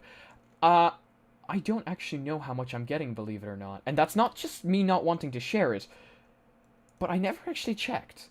I think I'm getting minimum for whatever the Irish wage is. I'm honestly not sure because I'm 18, so I should be getting the minimum.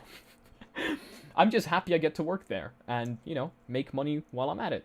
But the best part is certainly making people happy. Like, when people come in and they're, like, very frantic, and they're like, oh my god, this is broken, I need this right now, this is very important, especially over quarantine when everyone was working online, and I can just walk up to them and fix it within a few seconds.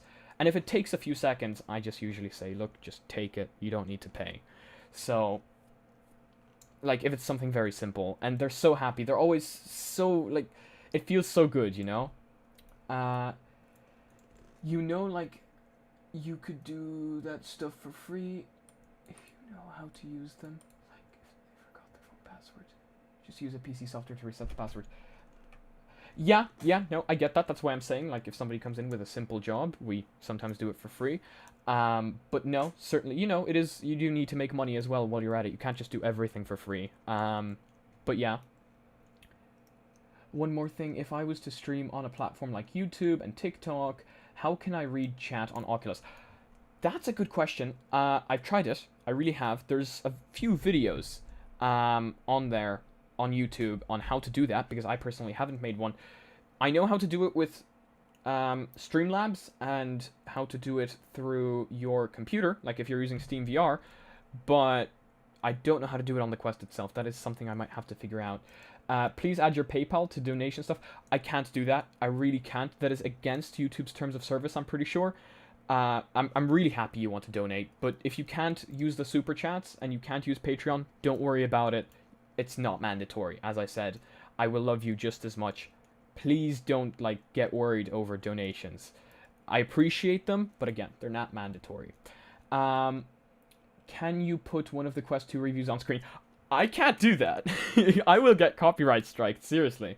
I will get copyright striked, and I don't want to do that. My channel already has a warning because I put a giveaway link in the description, which is absurd. Like, it's outrageous, and I don't know. I submitted an appeal, and YouTube doesn't want to take it away. I don't understand why. I read all the, like, terms and conditions, and I didn't violate any of them.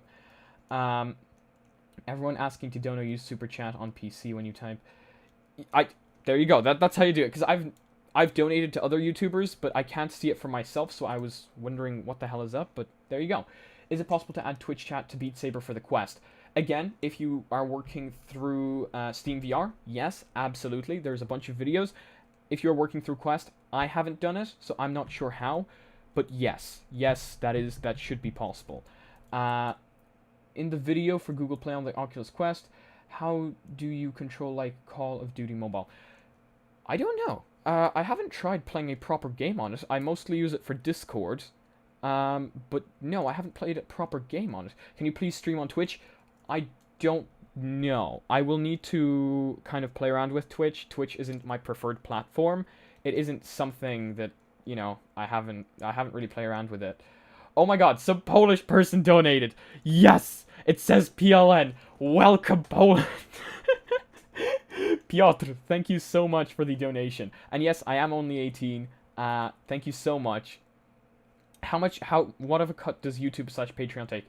YouTube takes a lot, which is why ad revenue isn't necessarily the best way to make money. Patreon doesn't take too much from what I know. Again, I have 2 Patreons right now, and they're amazing. Thank you so much if you're watching this.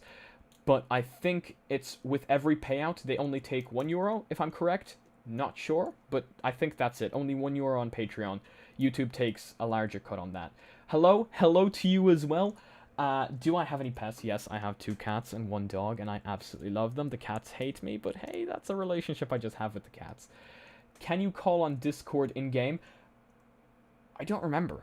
I think I've done it before on the Oculus Quest, because working on background is kind of broken on the Oculus Quest when you're doing other apps, but I think I've done it before. Now, because I missed the entire stream because of some real-life stuff, did you see the trailer they made for the Quest 2? They uploaded a new video on their channel. I think that was on the stream for Facebook. Again, I can't play it on the stream. I really don't want to get copyright striked, and it does happen. You guys know what's up. It's all over YouTube right now. Everybody's just getting copyright striked for random things, and I need to be very careful, again, because, yeah, I just need to be very careful. I don't want a strike on my channel, because then I can't upload for a week, and you guys get no content. How do you record audio on the Oculus Quest? Good question. I use this. So when I'm recording, I use the method for through SideQuest, and then I use these little things. I made a video about them. I connect one to the Quest and one to the camera, and that way it syncs up audio, and it's wireless, and it's really, really good. And I use an audio splitter to go to headphones. And that's how I record my audio on the Oculus Quest. These things are great. 3D printed shelves, I love them. They haven't fallen down yet. What's your opinion on AR glasses? I want them.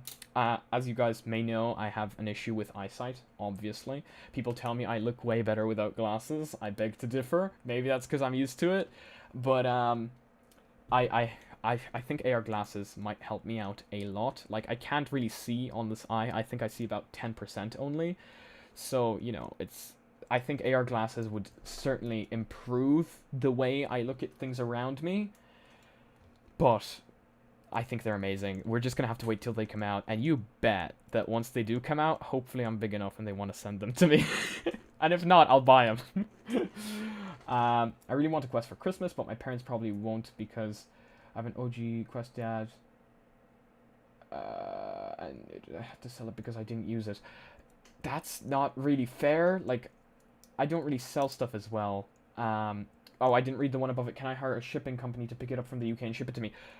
I think yes. I do that. Sometimes when Amazon doesn't want to ship something to me, I have a shipping company in the UK that I ship to, and then they ship stuff to me.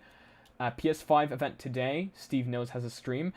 If you guys want to do that, go ahead. If you guys want to hang out here, I'll be hanging out here for a little bit more. My watch is dead. No time on that.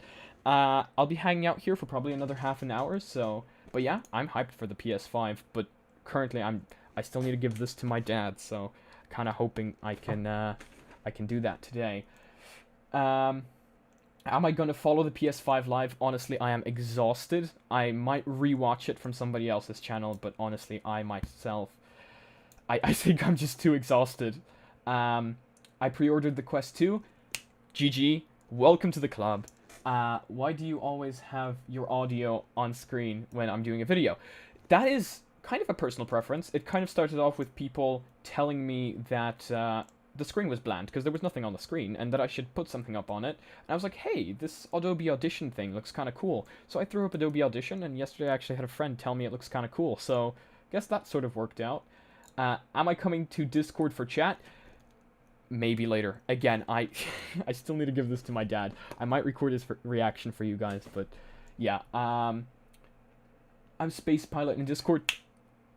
Welcome. Yes, I know exactly who you are. Of course, now that you told me.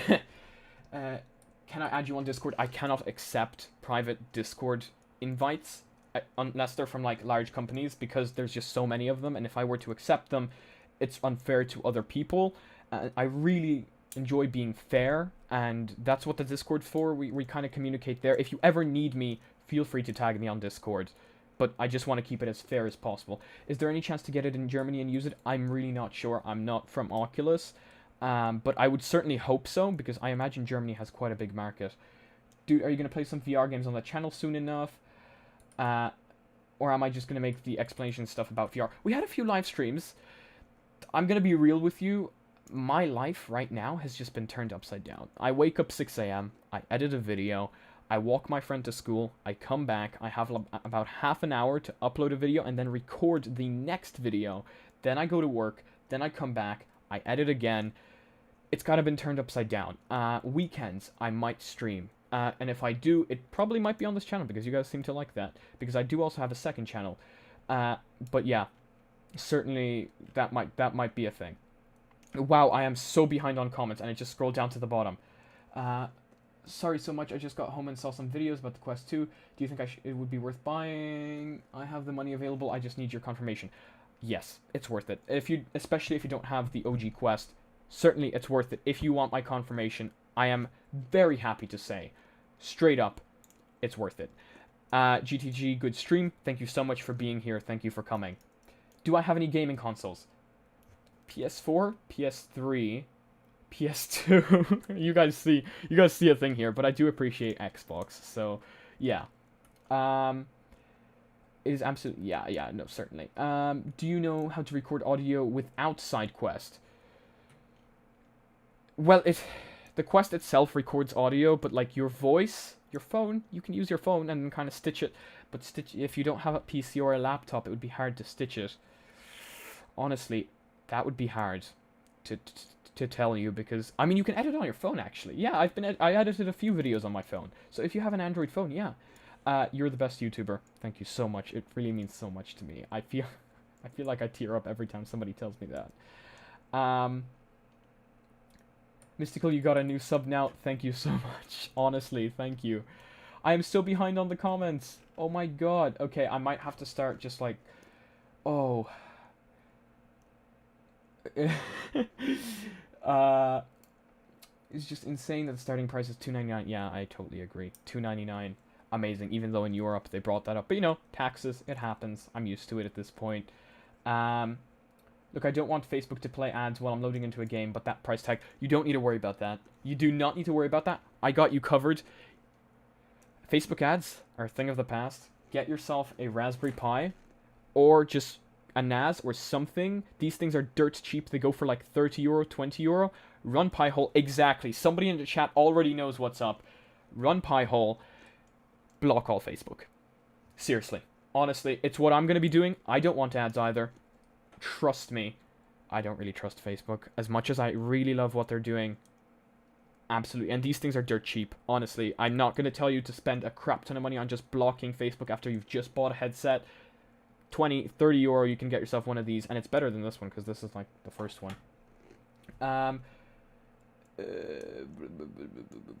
Thank you so much for streaming.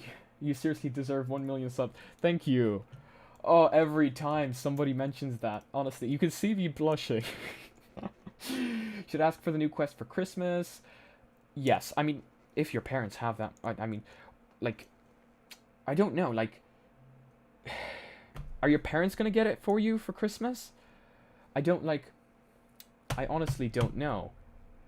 Because that's like a big thing to ask for Christmas. But you know, a special someone might just get it for you for Christmas. So, yeah, no, certainly. Like, the Quest is an incredible device. And especially the new one. If that special someone wants to get you a Quest for Christmas, ask for it. You know, might just get it. You never know. Oh, wow. Oh, am I going to watch the PlayStation event? I am... Honestly, like, exhausted. And once again, I do need to give this to my dad. I smile every time I said that because I really want to give this to him and see his reaction. It's really, really cool. If you guys haven't seen these, I definitely recommend you check them out. Best VR YouTuber, thank you. Thank you so much. I should do merch. I have merch. But wait, 2 seconds. What are your PC specs, and am I thinking of getting Ryzen 4000? Ryzen 4000 came out? 3 months ago, I bought Ryzen 3rd Gen. Oh my god. Ah, this always happens. My PC specs are like Ryzen 3rd Gen. I have the RX 5700 XT. I'm all in for AMD, of course. And thank you so much for the donation. Again, like, I can't say that enough. I should give it to my dad live. That might be an idea, honestly. But, you know, I'm going to give it to him, and he's just going to go set it up downstairs without me. Like, I really want to set this up with him. I'm going to record it and put it into the video for you guys for, like, the VR Friday video. So if you want to see it, or I can do it live. I can do it live at the very end of the stream so that I can go with him while you guys see his reaction as well. And I won't tell him I'm streaming so you guys can see his true reaction. By the way, thanks for the video about how to side quest using a phone. I had to buy a USB to USB. Yeah, those things are super helpful though. I cannot tell you how many of them I have. I have so many USB-C docks. I have 1, I have 2 behind the monitor, I have 3 connected to my computer. So you can use that for like a lot of different things. Like, did you know you can use that thing to connect a hard drive to your phone, or like a mouse and a keyboard? They are so handy, not just for sideloading to the phone. Also, that thing came in super handy for me as well, so I felt like I needed to share it. How do you ship a product to a shipping company? I personally use AddressPal, but that is an Irish-only thing. So you guys have to find one that works for you. Every company is different, so I can't really help you out with that, but certainly a very good option. DHL, DPD, maybe? I know Parcel Motel. The people at work sometimes use that, so that's something I would recommend to check out, Parcel Motel. Just bought a 3600 and I'm waiting on the RTX. Yeah, the RTX graphics cards, as much as I hate NVIDIA, the new RTX ones are impressive. But I have a 3600 XT, and it's water-cooled with, like, the crappiest water cooler. GDG, bye. Goodbye. Thank you for being here. What are my specs on my PC? Yeah, so I'm going to say this. It's, I think, 16 gigs of RAM. DDR4, of course. 3600 XT. Yup. And then we have some crappy water cooling from Corsair. It's good, don't get me wrong. I'm saying it's crappy because it was cheap. The motherboard is a X470 Aorus Ultra Gaming. Then I have 2 NVMe drives, one running Mac OS X, one running Windows, and then a lot of storage, like a lot of storage. Your dad said he would get it. GG. Welcome to the club. Just pre-ordered? Congrats. Second headset. What's the first headset? Did you buy 2 of them? Jesus, some people are rich. SideQuest gonna work with Quest 2. I imagine it will. SideQuest actually works with Android if you guys try this out. You can connect your phone, or at least you used to be able to, and it would sideload to the phone. It's funny, because, like, it's Android, so, you know. I have to go to bed. Thanks for the stream. Thank you so much for being here again. Honestly, thank you so much. You just pre-ordered the Quest 2 64GB. Congrats. That one right there that I have is 64GB.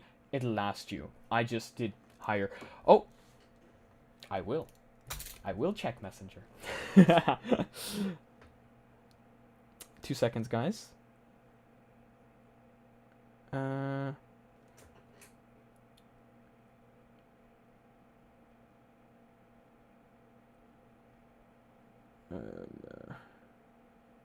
Okay. No bother. Thanks for actually letting me know here, because, you know, I wouldn't have checked it otherwise. My phone is muted for some reason. That's a friend from work, by the way, guys, so, you know. Don't be confused about what just happened there. But yeah. So now I need to wait for reply, because, like, my phone, again, is muted. Okay, that sounds like a good time. Perfect. Perfect. Oculus Quest 2 is basically Quest and Rift S hybrid. I totally agree with that. basically, pretty much. Why you need to use SideQuest on Android? Well, SideQuest is an Android-only device. It uses ADB to sideload the apps to your Oculus Quest, which is why it needs Android to run. It uses Android debugging bridge. Am I gonna get the new router? Oh, so the PlayStation 5. I don't know. I'm not really into console gaming. I feel like my PC can run most of the games, and I have an Xbox controller. Correction, had. It's usually here on the thing, but my brother took it because he was probably playing Fall Guys. But yeah, that's usually there. Oculus Quest 2 is your first headset. You wanted a CV1. I had a CV1. It was like my introduction to VR. So congrats, you're gonna love this. You're so sad you have the Oculus One. Is that the CV1? The CV1 is still a good headset. Honestly, it is. Like it doesn't have the inside-out tracking, but that actually helps you out in multiple different amount of ways. So don't be sad about that. What's your favorite VR game? Beat Saber, I think. Yeah, I mean it's the one I have more hours in. I've been playing what's it called? That new shooting game now. Again, it's out of my head. I'm too excited. But yeah, no. I've been playing that a lot now. I wish I had a headset. I feel really jealous. You will get it, okay? Yeah. You will in the future if you are still interested. Yes, Onward. That one. Onward. In the future, when you have the money, you will get it. Don't worry. Everybody gets at what they want in the end. Like, if you work hard for it, you will get it. For the person who was looking for a way to send things, there's... Yes. Oh, Parcel Scout. I haven't heard of that one, but if you recommend it, okay. 14th October delivery, England. So that's where it must be shipping from, because I seem to have a 16th October delivery. But then again, we never know. Use SideQuest on Android mobile. Oh, why would I need to? I just wanted to test it out, to be honest. I was interested. It's like I tried setting up my nose as a fingerprint on my phone. It didn't work.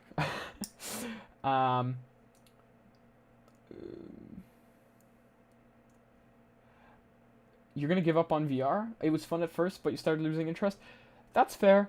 That's fair. I'm an enthusiast. I love VR, so, you know. Quest 2 versus Index. I'm pretty sure the Quest beat it in resolution or something. Somebody was saying that. Or it's almost the same in resolution. Pretty damn cool. Echo Combat should come to the Quest? I think so. All Echo games are amazing. Multiplayer Beat Saber. Oh, you know it. Me and my mom. Oh, you know it. Like, I was asking my mom, yo, mom, I'm going to get this one. And she was just like, I thought she was going to get angry at me, telling me I'm wasting my money. But no, she was like, at least I'm going to have something to play on now. So, multiplayer VR with my mom. Wait for the streams. Multiplayer Beat Saber. My mom loves Beat Saber, and she is damn good at it. It's like my mom. It's like my dad loves VR bowling. Amazing. You pre-ordered the 64-bit gig. Congratulations. I keep missing your questions, but will the original Quest still work? It will.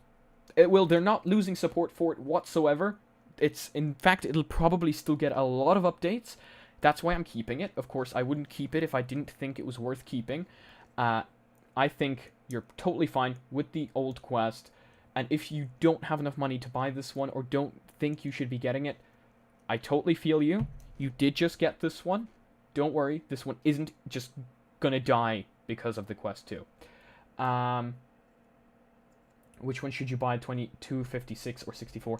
I got the 256 because, you know, VR games are large, and especially now with the XR2, they might be even larger. I'm like the Jacksepticeye of VR. Real chill, real fun. Thank you so much. That means so much to me. I actually watched so much Jacksepticeye, and I bought tickets to go see his show, but I got scammed out of the money, and, you know, never got the tickets. And after that, I've just kind of been discouraged from watching his videos, but I do still check them out, of course, because, you know, he did originally come from Ireland, so of course I'm going to support him. And I think that may have originally been where I got the hair color idea from, because, you know, he had green hair for the longest time, so, you know. Can you play Roblox with it? You can certainly play Android Roblox with it. I would totally imagine so, but I don't know about VR Roblox, because I've heard that that's a thing. For me, the new IPD adjustment sucks. I feel you. I totally understand that. I think you might be okay. They certainly did a lot of rigorous testing. The lenses are a lot larger than they were, So you might have a better sweet spot. So I really, really hope so. You don't watch Jacksepticeye anymore because there's just something... I understand. I watch him. I still like his videos. You know, same with PewDiePie. PewDiePie. Can you please make a comparison video? I will. Of course I will. That is like the first one on my list. I'm sure there will be a lot of videos before me to do that because of all the people that already got the headset. But if you guys want to see that, of course I will. That was like the first one on my list. 8 minutes, by the way, guys. And we're going to give this to my dad because I need to go somewhere with that friend from work. So that'll be in a while. So 8 minutes left. So if you guys... I'm having so much fun talking to you guys, and we need to do this again. Like, even just a chat. Maybe during tomorrow's Facebook Connect as well. I'll have to see, though, because I'm really enjoying this. I really enjoy answering your questions. Should you have gotten the 256GB Quest 2? If you're not playing too much games, and if you're doing, if you do Steam VR, you're totally fine with the 64GB. I have the 64GB on that one, and I'm fine. And I'm cool. And I have a few movies on it as well. So, I think you're going to be good. Will Quest 6 be compatible with Neuralink? Let's just say yes. Will VR chat support Quest 2? Of course it will. And it might even support hand tracking. Who knows? With the XR2. There's another Facebook Connect. Yeah, tomorrow. Tomorrow there's another Facebook Connect. Every game from the Quest store will be on Quest 2. Absolutely. Yeah, it is cross-compatible. Will there be anything new for tomorrow's Facebook Connect? I don't think so. I think they're just repeating it for the people that weren't able to watch it today. You'll be fine with 0GB. Look, I know that a lot of people are just going to use the Oculus Quest 2 for Steam VR because of its resolution, its Wi-Fi 6 capabilities, and therefore wireless VR will be amazing with it. You watched unboxing video on the Mike VRO channel? I haven't seen them yet. You bet I'm going to see them later on, though. I probably will. But yeah. You're good with the Go on 32. Well, look, whatever you prefer. I don't judge. Do I think Minecraft VR will come to the Oculus Quest? And if yes, how much do I think it'll cost? I certainly think it will. It kind of has to at this point. The Oculus Quest 2 is just so big at this point that, you know, I feel like it kind of has to come. I think it'll be the $19.99 that Minecraft always was, especially since, you know, this is kind of probably going to be like, it's a whole new version. So, you know, do you know what is sad? Oculus is yet again not shipping to my country. Why do they always do this? Why do they keep countries out of the list? I don't get this. It's so unfair. Do I use the glasses spacer? No, because I don't trust it. With my original CV1, I scratched the lenses by using my glasses, and I had to use some sort of, I think it was Polywatch or something, I don't fully remember, to get the scratches off of it. I've learnt my lesson. Every time now I take off my glasses, and I will not be playing in glasses on the new Oculus Quest, so I won't be able to see it as clearly as everyone else, unfortunately. But the second lenses come out, I'm getting them, because I have lenses for it here, and, you know, and they work really well. So that's kind of what I need to wait for, but I don't think you should. I don't think you should play with your glasses. You're risking scratching the lenses, and it's a horrible feeling because there is no replacing them. So take care of your Oculus Quest 2. In fact, I'm probably going to 3D print lens caps for it to be extremely careful. And if they don't exist, I'm going to model them because I love 3D modeling. It's the government stopping it. Is it? Oh my god, that is so much worse because I thought it was Facebook stopping it. Every time the government's, I'm not gonna, no, I'm not starting a political debate now. No, I'm not doing that. You need prescription lenses. I do too. Trust me. I'm practically blind on one eye, so yeah, I need that absolutely. You got the 256GB version only because you have to wait quite a while for a new GPU. I get that. Trust me, you're not going to regret it though. You will not regret it. Prescription lenses that go on the Quest 1 will fit? I don't think so. Are you sure? Because the lenses on the Oculus Quest 2 are larger. Like, the Quest 2 lenses are... Okay, well if they do, then I'm set. I am totally set then. That is great news. What mic do I use? This is the Razer Siren X. I love this thing. As you guys know, I went through a lot of microphones, and this is like my favorite one out of all of them, which is why I use it. I think the sound clarity is amazing on it.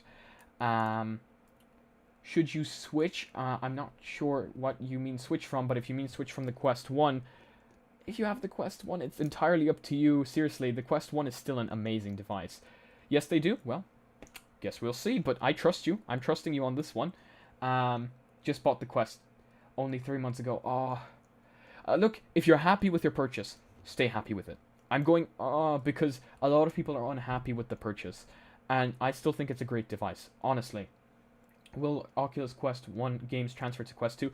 Yes, they did say that. It is cross-compatible. I just hope I don't need to buy Beat Saber twice for me and my mom to be able to play it multiplayer. If I do, I will, but, like, I already bought it once. Actually, twice, because I bought it for Steam VR first, and then I bought it for the Quest. Is it possible to go to PC Worlds in VR chat? We don't know that yet, but I'm going to test it out. Of course, I bet other people are going to test it out before me, because, again, they have the Quest before I do. Be right back. Okay, cool. Was ordering the 256GB size by mistake? No, no. Was ordering the 256GB size a mistake? No. No, absolutely not. You will love it. The space, it will last you for all the games, because I imagine the games are going to take up quite a bit of space now. PS5 launch event and games right now.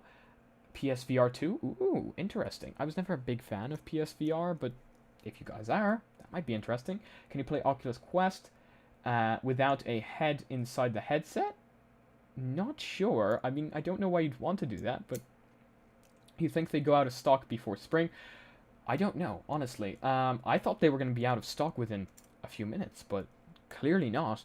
What concert only has 45 cents? How do you think multiplayer Beat Saber will work?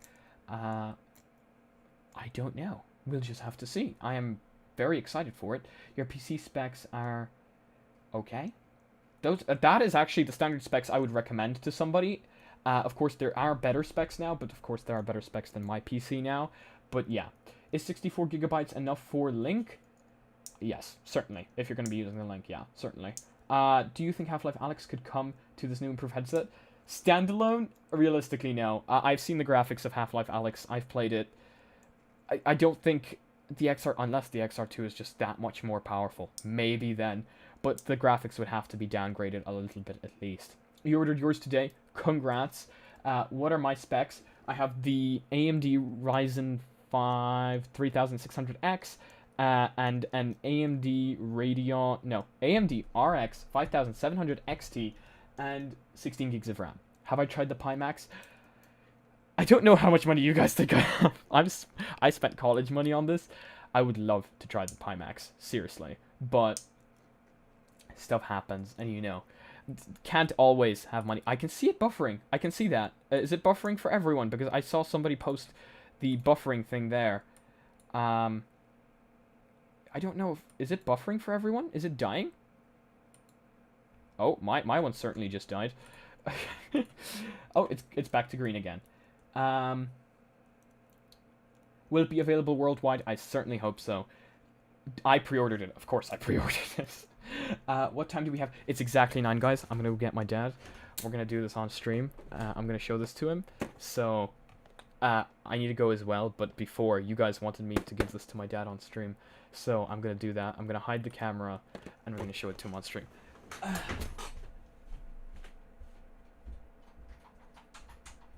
Tata? Tata? Chodź tu na chwilę. Okay. Ale szybko, please. Okay, he's coming. No. Oh my god. I should have told him we were streaming. I should have told him we were streaming. Anyway, guys, I need to go now. If you guys want to chat, Discord. But yeah, no, I need to go now because I need to be ready for when my friend wants to, you know, go. And thank you all so much for being here. Thank you to everybody who donated. Thank you to everybody who came. And we are certainly going to do this again. Thank you all so much, and peace, and see you again in tomorrow's video.